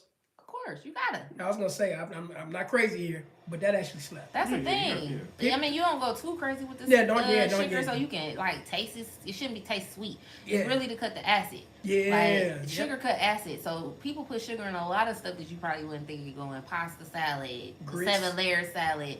I'm not sugar and grits girl. Like I can't eat sugary grits or rice. That's nasty to me. I like cheese in my grits. Sharp cheddar. Me too. Yes, I gotta have cheese grits with butter, cheese, salt, pepper, stuff like that. Not no sugar. And beef bacon. So hypothetically, if you did have a breakfast menu, what would it consist of? Some items you might throw in it. Of course it would. So I don't eat pork, but I do eat bacon. I don't know if that's crazy. But I can't let the turkey bacon or regular bacon? bacon. Because for a long time I didn't eat pork at all, and I was like trying a different turkey bacon. Oh, go to Sam's Club, they got a good one. Go to this place, they got a good one. It's trash. I don't care how you cook it, what you cook it in. It's nasty to me. I do not like it. You know you're a hypocrite. I'm just saying. I don't eat pork. And I really am. And I'm like, and I don't eat bacon that often. Like if you're, But that is the only pork you eat though. Yeah. But you don't eat the beef bacon? I like beef bacon. It be fatty sometimes, and everybody don't sell beef bacon. Right. Like it is hard to find like good strip. non-pork beef. Non-pork options for breakfast. Mm-hmm. So I like the turkey sausages, but I like only like turkey patties. Like I don't like them turkey links. That's nasty. I like omelets, like veggie omelets and waffles for breakfast. Yeah. That'd be my main thing right there. Yeah. Mm-hmm. So I don't know about you. What about you for breakfast? I don't eat breakfast. I only eat one meal a day. I don't eat breakfast. You don't be hungry? No, because I'm really plant-based. Oh, Every now and then I will dibble and dabble into seafood. Mm-hmm. Like, when I'm go to your restaurant, seafood. Okay. Stir-fry, but... No cereal? No. I never liked cereal. My whole life, even when I was a kid, when you're a kid, you gotta eat what's in the house. I love cereal as a kid. I used to eat 2-3 bowls of cereal. See, I used to get this... Captain Crunch. I used to beg my mom back to get in the day, it used to be King Vitamin. Everybody hated King Vitamin. I love King Vitamin. King Vitamin was good to me. I still eat waffle crisp. I don't care what anybody say. Waffle crisp. Hey, Yo, waffle crisp slap. I don't care what y'all say. No, my mom had us on Product 19 and the Wheaties. Man, we did. I hated Wheaties. Man, Raisin bran, with Wheaties. raisin bran. Oh, that's gross. I Wheaties. can't. Wheaties, man. But my Shredded cousins wheat love too. it. She No. had shredded wheat. No. Nah, there's some cereals I eat dry. Like for real. Hey, like Chex, like the honey nut Chex. Oh, I know what you're talking about. Yeah, that shit. Oh, yeah. That shit slap dry. No, that's just mix. Yeah. You eat Like- that. You Like bake when it I a grew little up, bit. I didn't like milk, so that's why I really didn't like cereal. But I used to beg my mom to get the skim milk, and my brother and sister hated me for that. Okay. I realized it's because I'm just not a fan of dairy products. I don't like mac and cheese, everything dairy. What? Now if it's like a cake, I eat cake with some frosting. But you something eat like that. cookies. Or cookies, yeah. I still eat cookies. I'm a hypocrite too in my health. I'm a hypocrite in my health. I eat cookies. He hated when I say that. I eat cookies, yeah. I don't care. I love cookies. Hey, what can I Now, say? as far as some people in our community or just in the world are becoming more health conscious. Do you are you might develop something for them, or you just So I did do that as well last year and the year before that. I do meal prep for people when they solicit me for that, just because people they like to eat fat. I'm sorry. yeah, Like, yeah, that's true. Like these people, like I was meal prepping for some solid months straight, and then they all just dropped off. And it wasn't necessarily because they were tired of eating the food or they didn't like the food. They just want to go back to eating their fat stuff. Like when you So I do have a healthier menu where I provide different, things for like meal preps and stuff like that. I used to call it prepping with Danny. So I had a couple clients that I would provide those type of meals for, stuff like that. But like even though I cook, I eat clean. Like for the most part, I'm not gonna eat too much BS food. Like I don't eat no fast food or nothing like that ever. Like it's been years, probably 10 plus since I had some from like a McDonald's or something like that. okay. I wasn't sure, but last time I was at your restaurant, I wanted to say I saw a drink in a bottle. It was like a green drink. Oh, Kool-Aid. Oh, that was Kool-Aid? Okay, Yeah. okay. And I don't even like Kool-Aid because my grandma wouldn't even let us have Kool-Aid in the house coming up. She was a nurse, so she didn't play that. Like, even though we used to eat real food, so I was brought up eating real food. She didn't buy no Kool-Aid ever. I adopted Kool-Aid like in my adult life. We used to do like a fresh lemonade. Like I started off doing lemonades at my first restaurant, and people just like Kool-Aid. They would ask for it. So I'm like, you know what? Let's put Kool-Aid on the menu instead of the lemonade because they was asking for it a lot. Got a cater. And I started playing around with the flavors. So now we got like a tropical watermelon. Everybody like that green one you seen. That was like a green apple lemonade.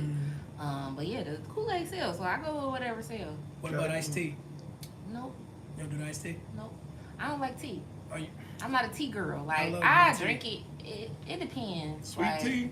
No type of tea? Like my best friend, her grandma, she live in Tennessee. She's a cook as well. She got this tea. I don't know what it's called. Peach tea, sweet tea. It's called something, but she make it from scratch. That I love. That's probably the only tea I'ma drink. Any other like canned tea, Arizona tea, No green sweet tea, green tea. I don't like that. I don't know why. I just don't. I drink tea if I'm sick of something. I need something warm to drink, then I drink it. But that's not my go-to beverage. Like, let me go get a green tea. Y'all see, y'all should catering to the consumers. Well, not catering. She's giving y'all what y'all want. So Yeah. go get what y'all need. Some good food and some good beverages. What they say, the customer's always right to a degree. To a degree. I say yeah. to a degree, yeah. To a degree, because y'all be Yeah. coming Oh. up tripping sometimes. Man, for real. Yeah, I feel like if it makes sense, I'm going to try it. Because people send me stuff all the time. Like Danny's Kitchen, that's what that restaurant was all about. Living out your food fantasies. A lot of the stuff people would send me like, ooh, can you make this? You make this? I got a restaurant. And they I'm do like, that. if it makes sense, I will make it. I got a restaurant. I'm a regular up there, and I'll be like, hey, can you make this? And they be like, we got you Friday. And Yeah. like they'll make me a whole pie or something. You know, like yeah, here you go. Yep, and even at the restaurant now, like I have customers that they don't want, they want their chicken fried, like the chicken pieces that we put on the hibachi rice. Somebody asked us Really? to fry it one day. We fried it. It's not on the menu, but if we could do it, we'll do it. That's on the Have restaurant. you ever fried a chicken without the skin? Yeah, That's good. yeah. On 12 Mile, because we used to sell chicken over there, we used to do a naked fried chicken. So we wasn't battering it or nothing like how we do on 7 Mile, and that kind of went good too. And then the deep fryer broke, and we just like, yeah, we ain't put no deep fryer in here, so we just cut all of the fried options over there. And then like it's a different demographic of people too. So they were really on them ramens and rices and stir fries. So I'm like, it wouldn't be too crazy for us to cut this stuff off because we ain't selling That it like demographic, that. do you feel like you got to season less out there? Or you just it's all the same. The seasonings don't deviate. Okay. It's just the stuff that we sell. Like now, people are calling like the the girls on 12 Mile be like, they keep calling about booting balls. Y'all gotta say it's 7 Mile. They keep calling us every day about booting balls. Oh, y'all don't do it up there? No, we don't do booting balls on. Now, when we had a deep fry, we did do it over there a couple of times. So that's something that we're thinking about doing. But it also be like, when we used to do the boom balls over there, we used to have to be in there to do them because we was the only ones knew how to do them. Mm-hmm. And it's like the cooks on 7 Mile are a little bit more advanced than the cooks on 12 Mile. Like they Don't know say how that. to. I'm I ain't gonna lie part. to you. I'm West erasing side that is the part. best side. I ain't gonna lie to you. Y'all heard But it. Shout out to I'm both just of y'all. saying. Hey, y'all heard it. Y'all I heard didn't it. mean that. But Y'all those heard are it. things that we looking to change moving forward, just so we Yeah. can be commercial on both platforms, on east side and west side. Like I said, like on 7 Mile, we do have more stuff than they do on 7 Mile, and that is technically because of me. Like I'm the main cook for real. I didn't taught them how to do what I do, but it's like cause I came out, I'm a little stronger as far as like creating the extra stuff. That's how I put it on the menu. Because it's stuff that I wanted to do on 12 Mile, or I probably advertised and it didn't do well. Like them people over there were talking about no oxtail. Now, when you say you was first selling out of your house, did most of those people translate to the restaurant, or are you too far from them now? Yes and no. Like I done had people that stay with me my whole cook journey. Everywhere I go, they go. Mm-hmm. If I'm doing a pop-up, they there. Whatever restaurant I'm at, they following me. And then I had some that been fell off. People that I didn't know in my life and I ain't seen them. But Some it people be about like convenience, that. yeah, so. It be like that. And I'm like, now that I'm in a hurt in the city, like, why I ain't seen you? Right. But I try not to take that personal. It is what it is. I feel like my best customers be strangers anyway. Let's Facts, shout out to the Warren facts. location. Y'all just as good cooks. Look, they gonna be like, yeah, we seen your live. Yeah, that's what I'm saying. I'm trying to help. Tighten up. Like, figure it out. She's just saying that to make y'all better. That's all. Yeah, that's all it is. She ain't- Negative she ain't elevation. mean that. You know how they go. Negative elevation. I gotta try these booting balls now. Friday, I'm there. Cause all this talk about this, I got to get me one now. And I don't even like blue balls. I be like, You know, I ain't a fan. I mean, they are right. So what comes in it again? It's hot. Rice. It's hot Cheeto. So it ain't really hot. Okay, so It's not. when you blend the flaming hot Cheeto up, it loses its heat. So it got like a little slight spice, but not like you eating a bag of chips. Like you know how you eat a bag of chips. It ain't like that. Well, I haven't had hot Cheetos in years because I don't do dairy and it got milk in it. But you know my weird eating that's probably put some hot sauce on there. Let's see. And I'm not.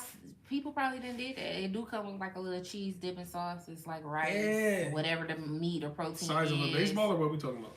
Yeah, it's a nice size. Okay. Handheld, nice little ball. 2 of them or 3? Oh wow. 3. Yeah. Sheesh. That's what I ain't never made through 3 yet. Usually if I make 3, we all eat them. You know what? That's food fight food. Like if somebody just, I can picture just somebody just grabbing one. And that's what it look like. It look like a little. It's bigger than a golf ball. Man, that's disrespectful. It's That's very disrespectful. It's more disrespectful at a food fight getting hit with a whole tray or something like. You hit me with anything that's disrespectful. Man, I might be knocked out with that tray. I ain't never been in a food fight. I don't ever want to be in one. It's fun. I ain't gonna lie. It is fun. Hey. Even Are we talking high school? What are we talking about? No, we was fully grown. Well, we was about 18. My best friend, she was the first one to like have her own place, and we would always, be at her house. We chilling. This the spot. So we always be over there all day, every day, like in between work or whatever, school, whatever. And I don't even know who started it. Probably my best friend, because he always was starting all the shit. Like, he always with the shits. He always got something going on. I think he might have started it. I don't know how it started, but the whole refrigerator, whole house is towed up. We throwing flour. We throwing eggs. One of my friends got Italian dressing in her eyes. She like, oh, it's burning. We was having so much fun. Tore that house down. And her grandma pulled up in the midst of us, like, she looking like having a food fight. She owned the house and she was just, living at one of her properties. And she pulled up like, what is y'all doing? We are grown. And we had time of our lives until we had to clean that shit up. All the eggs off the wall. Yeah, you gotta clean it up. Ketchup. We was dirty. We stank. Like, we was throwing eggs, tighter, whatever she had in there, because she ain't cooked. So we was just, whatever she had, we was tearing that house up. And her grandma came in there. She cussed us out so bad. She like, what was y'all, why? And Granny was like this. Wait a minute. Definitely. We had so much fun, though. It's like having a water balloon fight with food. That's basically what it is. I don't like, I'm kind of germophobic and cleanly, I think that's the word. I don't just want to have food and powder and flour everywhere. That's how I started. My best friend put powder on his hand, flour or something, and slapped somebody. And we went from there. And we was, whatever we could find, we was trying to do it. So you telling me he did the, what's that movie, How High? You remember? Yeah. How High? Yeah. Said, let me, like, pow! Yep. we bored. We sitting in the house, ain't got nothing to do. Yep. Man. Oh, I know that was fun. We had someone, we was just talking about it the other day. That's what even made it come in my mind again. We was just talking about, like, we used to be on that bullshit. I'm happy y'all helped clean, because if y'all didn't, to me, y'all not real friends. No, her grandma, when her grandma came in, she had kind of cussed us out. We was like, okay, nah, my mail. Because she's so nice and sweet. She love us, but she ain't never like, we was like, oh shit, we gotta clean up. We about to get in trouble. So we cleaned up and got everything together. And yeah, we never did that again. Because the eggs coming off the wall, we messed up the paint. We wound up having to help her repaint or something like that, because we had to mess the walls up with the eggs. That's what messed the walls up. Was it on the wall for a minute, or was it? I mean, I don't know, but it was something with the egg stuff. Wouldn't come off the walls for her. She had white walls too, so I'm like, maybe the egg stained the walls. But yeah, she's made sure we fixed that too. She needs that deposit. I gotta she do like, what? I gotta do a more you know moment, because you know when somebody get their car vandalized, they use eggs because they'll mess up the paint or anything. I did not know that. Yeah, that is true. Wow. The more you know. Yeah. More you know. Now, can I ask you a question a little bit off the topic of food? Since we talked about food fights, stuff like that, what is something extreme that you always want to do? Like ATVing, snowmobiling, I don't know, bungee jumping. What is something you always want to do? I do want to ski. I don't know nothing about skiing. I don't even like the cold for real, but I do want to do that. Like, I'm a adventurous person, so I do anything at least once. Like, not nothing too crazy that might kill me. Like, my friend, he want to go skydiving. I ain't doing that. Yeah, that's a no-no. I'm not jumping off no buildings or nothing like that. I zip lined last year for the first time when I went to Vegas. That was fun, but I was holding my leg down, so I was like, that wasn't that fun. It was all right, though. It was something, you know. I want to say Holly, Michigan. They got a hill up there. You can ski up there. I want to say it's about, 1-2 hours away from here? Okay. I want to say there. And that's the closest hill, I believe, is Holly, Michigan. And Traverse City, they got a ski resort up there, too. Yeah, I think for my auntie birthday, we doing a little ski outing. My plan is just to go look cute. I want to get my ski stuff. I don't know if I'm gonna really ski. I want to just watch people ski for, try it. Or if they got like the kiddie slope, something. Like, I don't want to break nothing because I need all my bones. I need to be able to use my hands and stuff. So I'm like, I don't want. So what hobbies do you got outside of attending to the restaurants? I eat, sleep, breathe restaurant. So. Nothing for real. When I do have free time, I want to do nothing. I do nothing. I want to binge watch my shows. Yeah. What's your favorite show? I don't even have no favorite. Like, don't say Power. Favorite show. Oh yeah, I'm definitely hooked on Power. I like The Shy. Snowfall. I love The Shy. I like but when Snowfall. they got on Shy, they got rid of that one dude who played Eazy-E and ended up. Oh yeah. Because he did some behind the scenes stuff. Mm-hmm. I used to love that show. Yeah, I like Shy. I like The Shy. I like all the Power series for real. You ever watch a show called Southside? Nope. It's based out of Chicago. It's a comedy show. Okay. Yeah, no. I'd say check it out. Now, do you watch any type of animated shows like South Park? Hate it. You hate it? I hate South Park. Why? Like, I never liked it as like growing up or nothing. I don't like South Park. I never liked The Simpsons for real. Well, my mama didn't used to let me watch The Simpsons. So when I did get of age to like watch it, I used to be like, why do people watch this? So let me ask you this: what's your favorite movie of all time? Can I guess it? What? Well, tell me the genre. And I get it. I guarantee. I like love stories. I'm a girly girl. Love and Basketball. Yeah. Love and Basketball is my movie. I knew it. I was gonna say Brown Sugar. I like Brown Sugar too. It was Love and Basketball and Love Jones. I love Love Jones. Okay, Love Jones. Yeah. I knew it. Ain't he in both of the movies? Wait, you said no, you said Love and That's Omar Epps and Terrence something is in the other one. I don't remember Brown Sugar. No, Love Jones. You said Love Jones. Jones. No, that was Lorenz Tate. Lorenz Tate. I was yeah, going to call him Terrence Lawrence. That's what I meant, though. And Nia Long. I didn't even know that was Lorenz Tate in the Belly movie, eating a banana. I had no. That No, wasn't I mean Tate. that wasn't him. I'm sorry. Damn, That was Tyron Turner. Yeah, I'm getting everybody wrong. That was Kane. Yeah, from yeah. Sorry, I'm getting everybody. Shout out to y'all out there. Shout out. Now you wanna get ready to pull some questions? Yeah, we could pull some questions. All right, this part of the show, I believe we discussed it before. You can pull. You want to do 1 or 2 questions? We could do 2 questions each. You got time for 2 questions each? Okay. Now, if you pull your questions, you don't like what it say, you're more than welcome to put it back. So pull out 2 now? Yeah, pull out 2 now. Let me play the music real quick. There we go. But whatever question you pull, we all got to answer it. I'm going to run that back one time. Go deep. Pause. I'll get these 2. All right, with those, we're going to start with our lovely guest. And we're going to go around answering the same question, too. Okay, the first one I got it says, what's the wildest night you ever had? What did you do? So, yeah, my friends, I had the same friends since I was a kid. So we all been friends for a long time. Every night, if we all together, is the time. Mm-hmm. We be with all the bullshit. We be drunk. But the wildest night, I think, might have been, it was just me and it was my business anniversary. So every business anniversary I have, I try to go out with my friends, my day ones. Because these are the people who helped me really get my business off the ground. My best friend, she did all my menus, all my social media. She did my website, stuff like that. So I'm like, okay, we about to go out. We about to have a good time. We about to go drink. We about to go, enjoy. It's my anniversary. We partying. We went to, I don't even remember the name of the place. It was next door to Buffalo Wild Wings downtown. And they had these drinks. They looked like ladies, like naked ladies in a glass. It was like some slushy drinks with all little shots on top. I don't even know what it's called. I think it's called the Well. I'm not sure. They didn't have food, but we didn't know that they didn't have food. Right next to Buffalo Wild Wings? You probably know that's the Well. So we didn't know that they didn't have food, and we started our night out drinking all of those beverages with all them different kinds of tequila shots and stuff in them. So we just was drunk. And we tried to get food from next door. They was busy that night. It was like a Saturday or something, so they was busy. So we couldn't go over there. So we like, all right, we're going to go to Sweetwater. Oh, Sweetwater. So we walking around downtown. We just drunk. Then now we got to pee. We all behind buildings. It's crazy. We like...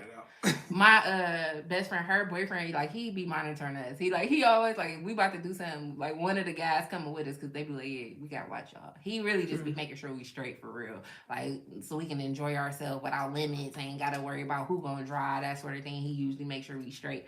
But yeah, we was drunk all behind the buildings while he was trying to go get the chicken. He looking for us. We all down another street, but we had a time. We definitely had a time, and it wasn't even nothing that wild, but it was fun.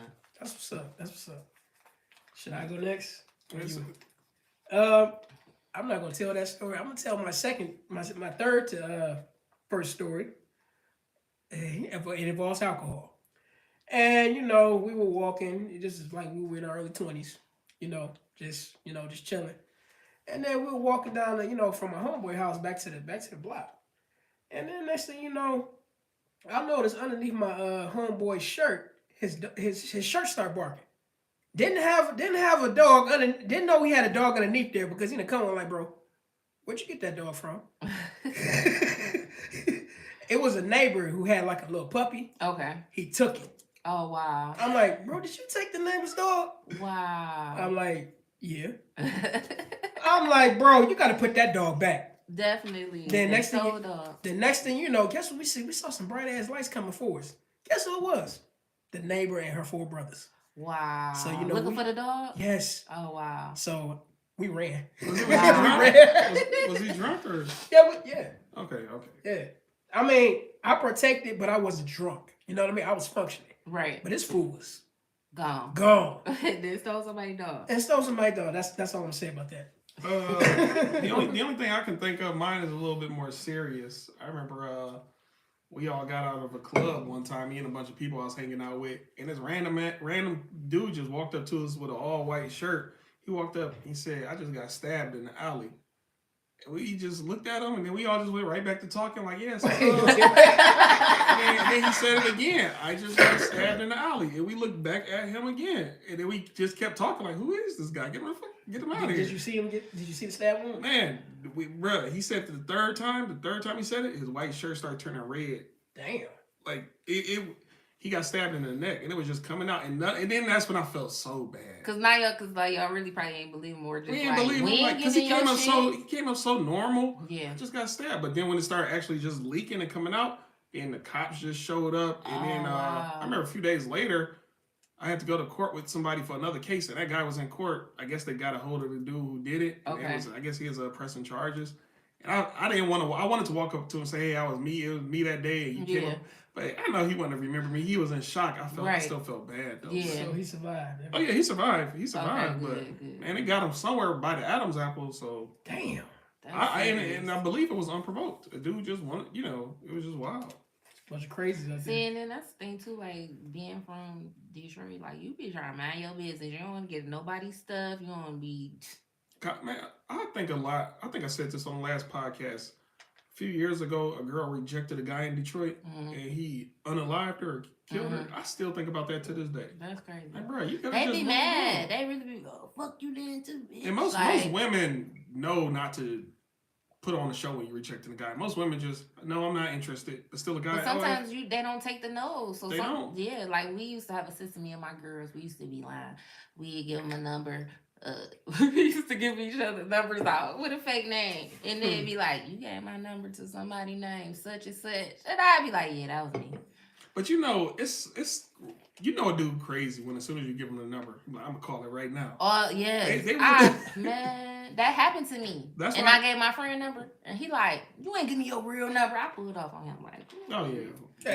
Hey, so he just went rolling in the dust as soon as you pulled up on him. Like my bad, I ain't never gonna see this man again. I don't want to talk to you. So I'll get you next time. Like, he really called. And she like, see, that's what you ain't supposed to be doing that in the first place. Give him your own number. Don't be trying to give him my number. I got 2 fake numbers. I know them by heart. Oh wow. So why do you know those numbers by heart? Hey, well, for the people I don't rock with. Oh no! I'm thinking somebody gave you a fake number. No, I got 2 fake numbers. I got 2 text now numbers that I know by heart. You ever go to a store and they be like, so many stores nowadays, when you purchase something, they want your phone number. Okay, you're gonna get a fake number that I can just change up. Has that ever happened to you? Somebody didn't take rejection too well? It's rare that women walk up to me. No, that's what I'm thinking. Like I thought somebody came up to you and like, hey. No, my fake number is mainly for retailers. Oh, they always want the number, and every now and then somebody might try to call me or get in touch with me. You know, it'd be the worst since you mentioned that. What? You know when you be in the mall, you see them dudes at the kiosk, and then trying to get your damn attention. Like, hey, come check this out. I hate them. I be ignoring them. I try to have tunnel vision and just keep walking like I don't hear nothing, or I get on my phone or something like that. One of them I did stop, and he was like cleaning shoes and stuff. Yeah, he cleaned the hell out of my shoes. I got 2 of them kits. I'm like, okay. I did buy that. $70 and they was doing a little special at the time, like you buy 2 kits. So I think I got it for like $80 or something like that. No, I got a story with that. I was at Fairlane, and the dude was so cool, I couldn't help but not to buy a kit. Yeah, I bought one. I look at my bank statement. I'm like, that fool forgot to charge me. Oh, wow. Dude was high. Wow. He forgot to charge me for the kid. I felt bad. I wanted to see that if I see him again, but I ain't seen him no more after that. He probably got fired. He probably did. Yeah, he didn't give away the kid for free. I wear my work shoes a lot, and my work shoes are biscuits. Okay. I'm talking about my shoes need lotion. They got ashy. So every time I'm in the mall, they clown my shoes. Man, bro, let me please put something on your shoes. Please, brother, please. So I get about it. That make me not want to. Man, they gonna be on my feet for 2 hours straight. My work shoes so bad. And they don't even care what kind of shoes you have on. Cause I came in there and my shoes was crispy. Yeah. He's like, you got a little scratch right there. I got this stuff. Let me show you. And he put it on there, and it went right off. He like, see, they right back like new. But don't that feel? They trap you though, because once they take care of your shoes, you feel obligated. You feel obligated, man. I gotta get something. What's your cheapest item? Yeah, it's still $70 about. Yeah, and not they don't be playing them little kiosks. But damn, $70 just to clean some 50 or 70 shoes. something. And then what's so crazy? I bought them kits. You know, I ain't never used them kits. Never used them. Nope, never used them. Now, if you was there when I was there, you know, you could have got yours for free. See? Yeah, because he ain't even charged for it. I wish I would have got him. Because I sure spent the 80 ball. Because he was blowed in mother. Hey, man, you know, he sounds just like Snoop Dogg. If you Oh, out there, wow. hey, don't come for me. Hey, it was your fault. That's all I'm saying. All right, next question. If you had to have an extra limb, what would it be? Who wrote this damn question? An extra limb. I want extra hands. Because if I I was had gonna extra say- hands, boy, I could be getting to it. Give me an extra arm with it. Like Arms, hands. when I'm hemming somebody up, I could be slapping them too. Yeah. Yeah, I would have to agree. Extra arm, you know what I mean? I don't want an extra head or nothing. Like, if That I could was- just detach them, like, I don't want to walk around with 4 arms like the person Like from, Mortal Kombat? was it Mortal Kombat or She had 4 arms. Street Ball? I mean, no. What's it called? The little, I don't even know Street Mortal Kombat. Fighter. Mortal Kombat. It was a lady on there and she had a bunch of arms. She's Mortal She Kombat was too. strong. I That's forgot right. her name. Yeah, she also Mortal Kombat. But Might she be was Street Fighter slow. That's the problem in the game. She was I She just was, remember and she Braun. used to be jumping on people. too. Yeah, that's Mortal Kombat. be like E Honda. Yeah. Mm-hmm. Oh, my question? Your question. Oh, shoot, I ain't even pre-read. What the heck? Who wrote that? What did that say? Let me see. What character do you identify with? What character do you identify with? Who wrote this? You want to pick another Man, question? pick me Yeah, up. no, we're going to play it again. Man. That's a good intro to that beat. Okay, this one. Hope it's a good one. Which animal do you not like at all? I don't like possums. I don't like cats. You don't like cats? They sneaky. Cats is sneaky. I ain't never been a cat fan. They sneaky. And my cousin, she had cats growing up, and they used to be peeing in the closet and stuff, Man, I had a and cat peeing pee on in her my- clothes and stuff. I don't like cats. But dogs can do that too. Okay. Yeah, But just a cat, something about it. I don't know. Remember, Yeah, I don't like cats. I had the brand new Pippins when I was a kid, and the cat peed in my Pippins. And then Hey, yo, what? my Pippins, my shoes? shoes. Oh, I had not brand the new shoes, Pippins, not the yeah. shoes. Oh, And then wow. this was like a week before the new school year started. Brand new shoes. My mom was like, I don't got no extra bread to get you more shoes, so I had to wear Payless shoes. Man, But I appreciate growing up with the Payless shoes though, man. You It don't taught me character, you don't think about it till man. Yeah. Years later. You said you would have worn the pissy shoes? Man, what? I would have tried to figure it out, or put it in the washing Nah, give machine, me- man. or something. Because that's why now I am the way I am as far as fashion. I love fashion, but it ain't everything to me. So that was your, my second year. That was your answer. I forgot what the question was. Oh, Animal you do not like. I really don't got no animal I don't like. Probably like crazy dogs. You ever go over to somebody's house? Oh, he don't bite. Yeah, you right here jumping on the Nah, damn man. furniture. I don't. Any animal I feel like he don't People. bite. And wild animals, most wild animals, you know. I told you mine. I don't like possums. I don't like how they look. Yeah, possum sneaky. But that's just mean. Just imagine an ugly person with a good heart. That's what a possum is. How does a possum have a good heart? I'm not. We just because it look bad is why people don't kill them and don't like it. It's just like a rat. A rat is another one. Possum's feisty though. They kiss at you. They'll Yeah, they bite do. What your if that's ass. what's that? What if that's the possum actually smiling, but it just looks so ugly we think it's a his? Probably That's- so. That's why I don't like them. Okay, I'm just saying. Is there an ugly person you don't like? Let's be honest. You know what I mean? No, hell no. We all got one we don't like. I got a couple. Because they're ugly. And, no, it don't mean they're ugly on the outside. They can be ugly on the inside too. Okay, if it's inside ugly, Yeah, it's a plenty of them I hate. Like You a mother. servant. Hey, hold on, wait a minute. Hey, what this do? Stop being ugly. Damn it. All right, enough about that. Stop being ugly, but I don't like surgeries though. I'd rather somebody be I'm talking naturally about ugly I'm than talking ugly on that side. Okay. Yeah, because you can do something about that. Right. Surgery, man, that say a lot about your self-esteem though. That's a turn off to me. Vanity. But like I have friends that have had stuff done to them, and one of my friends, she had a couple, she had like 4 kids or something. She was always a smart friend girl, but having the kids have promoted her not to be like that. That's different. And when you have a bunch of kids, it's hard for you to your skin it's not never gonna be what it was when it gets stretched out, multiple times or whatever. So she had a tummy tuck And I don't feel like it's nothing wrong with that. You want your body back. You done gave your body to these kids all It's kind these of years. different. What's I mean, wrong with that? you right, but it's... Now the ant booties and stuff like that, I ain't Oh, got that. let You me- ain't got no booty, you ain't got no booty. That's what I'm trying to. Let me ask you this: BBW. how do you feel about men with BBLs? Do they do that? They So do. it's a rapper. He got fake abs. What's the name? Do that?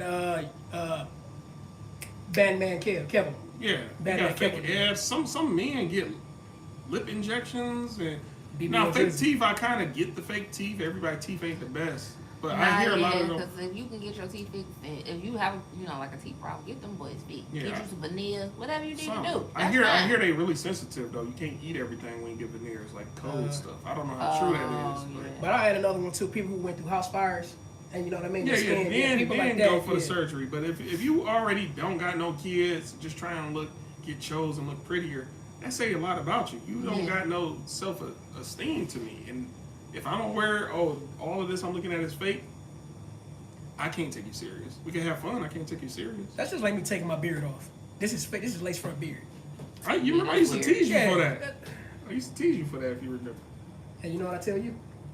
What you out of press? Come on, we ain't about to do that. Hey, did you go to your second question yet? I can't remember. Oh no, it's Yeah. in my hand still. All I'm right. straight and I'm hetero for the ladies out there. I can't see what this say. You need help with that one? I think it said if you could change any law, what would it be? I want to pick another one. Yeah, throw that back in. Yeah. Leave that here. I got two. You want to put this back in? No. If you read it, we leave them out.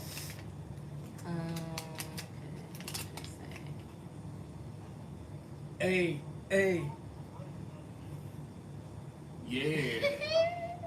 This say, do you think Craig stole the boxes on Friday? I done wrote that one.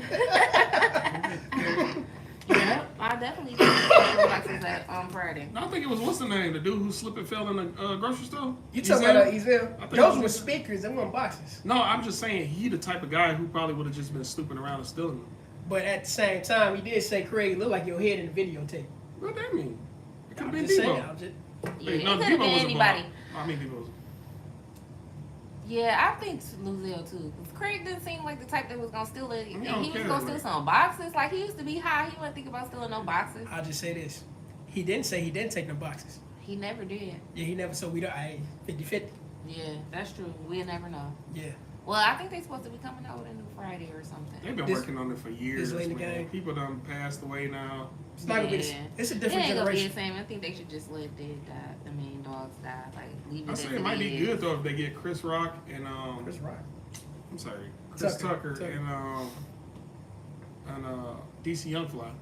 Oh yeah. I feel like if you got DC Young Fly as Chris Rock's son and somehow Yeah. you got to create a new plot. Right. Don't live off any Oh yeah, old like plot. Ice. Is that Ice Cube? Ice Cube, yeah. Yeah, Ice Cube and his son. You Yeah, know, his yeah. son could play somebody. Somebody, yeah. Yeah. Because if you It's a different you remember generation. coming to America, they tried to live too much off of the old plot with the Yeah. second one, and that if y'all would have went a whole new direction. I liked it to come into America. Oh, though. It was part two? cool. Yeah. Oh wow, you the only one. I mean, You the only one, I guarantee. The problem is they took too long to make a sequel. Yeah, That's the problem. I think so The too. plot, man, they could have. And then it's like sometimes like some stuff just it is what it is. It ain't Yeah. no trying to make it better like because it was already a classic. It was already Yeah. One thing I will say about that movie, I'm glad they were able to get James Earl Jones and John Amos in the movies before Oh, they and passed. the real mama. I mean the wife. What was Yeah. her name? In the first one, I forget. Was she in that? Yeah, you know the girl. The that queen? Oh yeah. Yeah. The wife, yeah. I can't remember her name. I know you're talking about. And she still looked good. Mhm. I liked that part. I thought that was dope. They even had the lady who was barking like a dog. Yeah. Oh, they had her. Yeah, they Which did have did her.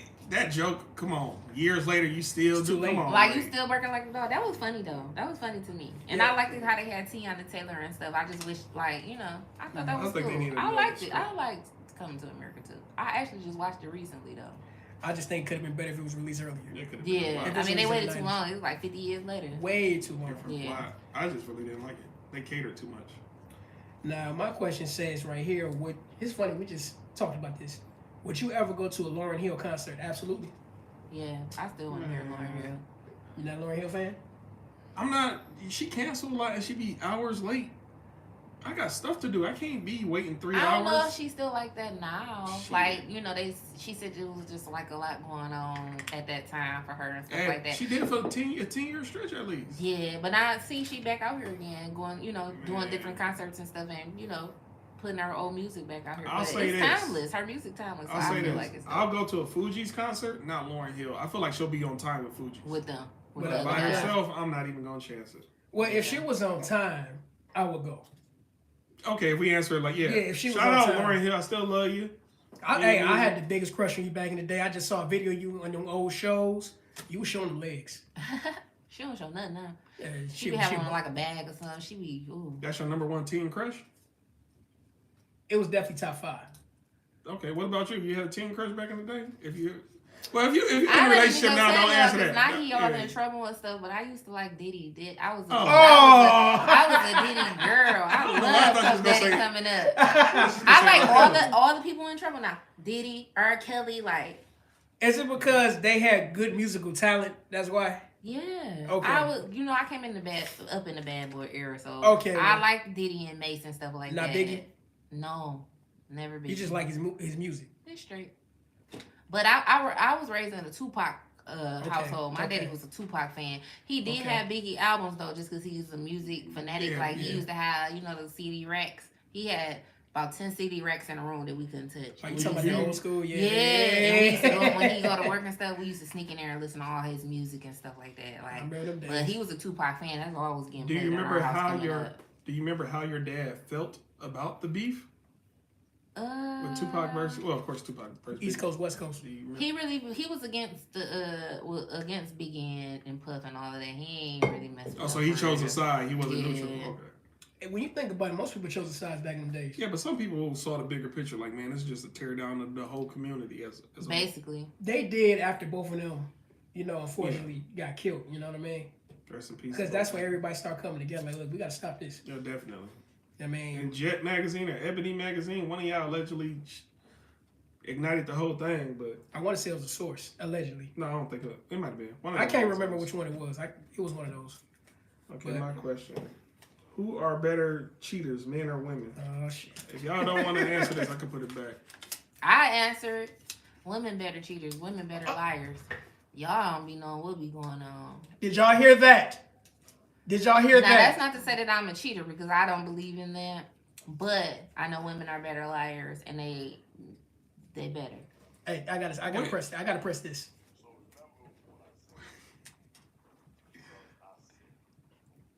Women are, that might be true, but everybody who dedicates themselves to the craft of cheating or the art, whatever you want to call it, if you dedicate yourself, you're going to be good. And some people who... But that's not the question, though. The question is who are better cheaters? Whoever dedicate themselves more. And most of the time, women have the time to dedicate and plot and figure, oh, he going to be here and here. So you agree with her? Yes. Okay. Yes. All To right. I simplify, do yes. too. Cause look, I know you're trying to give a reason, which is cool, but let's let it be 100 with what it is. Women are better cheaters. Shout out to, I guess, the better cheaters. Is that what we doing? I didn't say all that. You You said that. Oh, you did say you was gonna throw it in and I answered it.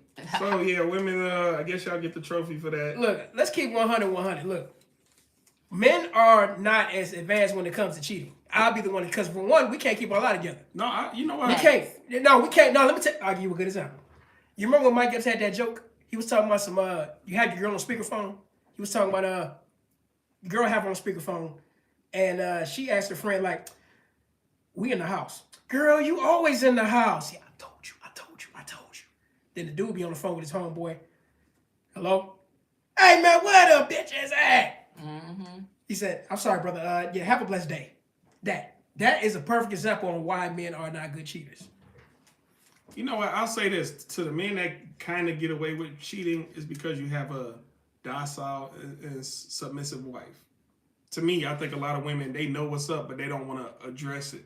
Us men will address it when we have inklings that something is going on. Hold on, say that first part one more time. A lot of men who are good at cheating is because their women don't have a backbone. So you really feel like you're getting away with it, but that you're not getting away with it. She's just choosing to look the other way. So I will say women are better cheaters because most men really don't know nothing going on. Most women, it's like you know something's going on. You just don't. You want to ignore it. versus addressing it? I think with women, it's our intuition. Y'all start moving funny, doing stuff funny. You know, women are observers. They watch. They know they man. Like, I know your comings and goings when you about to do this and do that, and now you being weird to me. But women get caught too, though. So that Yeah. I've seen it. But you know, I will say this. I hate to say it, but a lot of guys, they would think it's bragging. But you tell a woman all your business, and they just processing all the information, And they don't forget. and they don't forget. Yeah. And as soon as you do that, she, like you said, she gonna know your movements. I'll just say You for gotta the be women, smarter. the women who got men raising kids that's not theirs, y'all like the worst people in society. That at least let them know, give them the opportunity to still raise the kids, but by just saying, "Oh, you the daddy," that's the worst. It's wild you brought that up. You wanna know why? I just saw a video about that today. About a stepfather. Mm-hmm. He went camping with the son. Came back home early. Come to find out, the mother was in the bed with the biological father. Oh, wow. Wow. And he wanted to rush in on the biological daddy, but the daddy pulled out like, no, we ain't doing that. Mm. You know who I blame in that situation? The stepfather. How? Because he knew, he had to know how she was moving. Some again, like she said, some women are really you won't even be able to tell. Women, they're gonna make sure everything is going perfect. They're gonna cook you the meal you like so you can go to bed early and they can do what they do. You're absolutely right, but here's why I say that. She was trying to rush him out the house. Then she done. You gotta make sure everything is That's what that was about. Well, he should have been having his antennas up, because why you rushing me out the house? Thank you. They said I wish I ain't pulled that question. Hey, they said it, not me. I'm the nice guy. No, I'm not, but I'm still. We got any more questions? No, I answered mine. Oh, you did? You answered mine too. Me too. But we had a good episode, y'all. We had a great episode. Hey, we got to give another shout out to our guest, Danny from Trop Ramen. Thank you for having me. Hey, we thank you for coming through. You know, like I said, the food was awesome. We can't wait to come back. Can't wait to go back. 7 Mile in Evergreen. Yeah. You want to get an address? What's up to with the 12 Mile in Van Dyke, you said? Yep, 12 Mile in Van Dyke. So Van Dyke address is 28742 Van Dyke, and then 7 Mile is 19740. We're on the corner of Plainview, one block before you get to Evergreen. Okay. Because I ain't going to lie, I've been hungry as hell ever since we started talking about food. I'm ready to go get some food now. Yep. All right, you got anything you want to plug or anything you want to say? Or Facebook or anything, Instagram? Did you want to shout? I know you said one of your homeboys who got a restaurant too, like 3 restaurants. Did you want to shout I got anybody else so out? many cook friends. It's so many. Do you want to shout out some other restaurant? Shout out to What's the Deal? That's my baby. She's doing the pickle sandwiches. You know, the with the pickle pickles? bread? Yeah, Oh, I heard know. about that. Yep, I'm gonna go there So one day. she's somebody else for y'all to interview. She got a real dope story. We connected just because our stories is a little We gotta check similar. that She out. real dedicated. Love her to death. Mushia, she on the pasta bowl on 6 Mile. She's dope. She got good food. I think I've been there too before. Yeah. Who else? I don't want to forget anybody and then they be mad at me. I got a lot of cook friends. But just tell them I edited it. I appreciate everybody. But I got a lot of cook friends, a lot of dope people. I'm just been Shout meeting out a to lot all of people. her day ones too. The ones her homegirls and homeboys was holding her down and in the food fight with her and everything. Shout out to y'all. Yep, definitely. Also, shout out to the day ones over there on 6 Mile Cooking and on Warren. We're not leaving you out. Also, it's another thing too when it comes to restaurants. I do like cheesecake. You plan on adding that to the menu? We actually had cheesecake because I'm good friends with her name is Rhonda. She owns Lucky's Cheesecakes. So we used to, her name is Rhonda, but her cheesecake business is called Lucky's Cheesecake. Right on 6 Mile. Before that, it was called something else, and they used to have one on 6 Mile and Greenfield back in the day. And that's initially when I met her about 10 years ago. I used to go get the cheesecake. And she used to do different flavors and stuff like that. Like, she the one who made cheesecake popping in the city for real. And most of these restaurants you go to, the pizza places and stuff like that, they carry her product. So we used to do the cheesecakes, and then they went kind of selling a little bit. So we kind of dropped it. Because but she we got probably the would pick Superman. it back up. But yeah, she had the Superman, strawberry crunch. My favorite was the apple cherry. So it used to have like strudel or something on top and cherries and stuff. She make what is it called?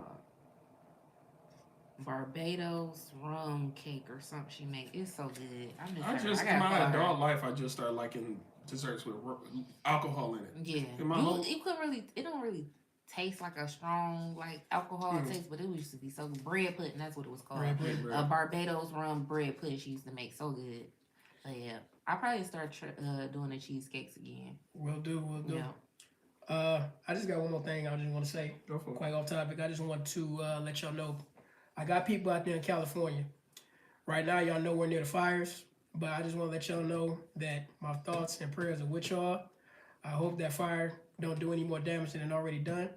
It's an unfortunate ass situation, especially right now since you got politicians in office making jokes about the situation that's not funny as hell. How would you feel if you got your shit burned down and you start talking about some shit like that? Are they really making fun of it? The president just said fire off, and he kept laughing. Wow. Biden? Yes. Okay. That shit went, and he did it a couple of more times. I don't find that shit funny. That lets you know right there how much they don't give a fuck about you. These people don't give a fuck about you, no matter if you left or right. These people don't give a fuck about you. So what you got to do? You got to do what's best for you. Do what's best for you because these people don't care about you. How many times do I got to tell you that? That's all I got to say. Anyway, this is going to take my podcast. But no, I had to go there real quick because certain things. But again, we want to thank our guests for being on the show. Danny from Tribe Ramen, thank you so much for being on the show. Thank you for having me. Of course, I'm your boy AdrianAkaAD. I'm Stubbs. And we out of here. Peace.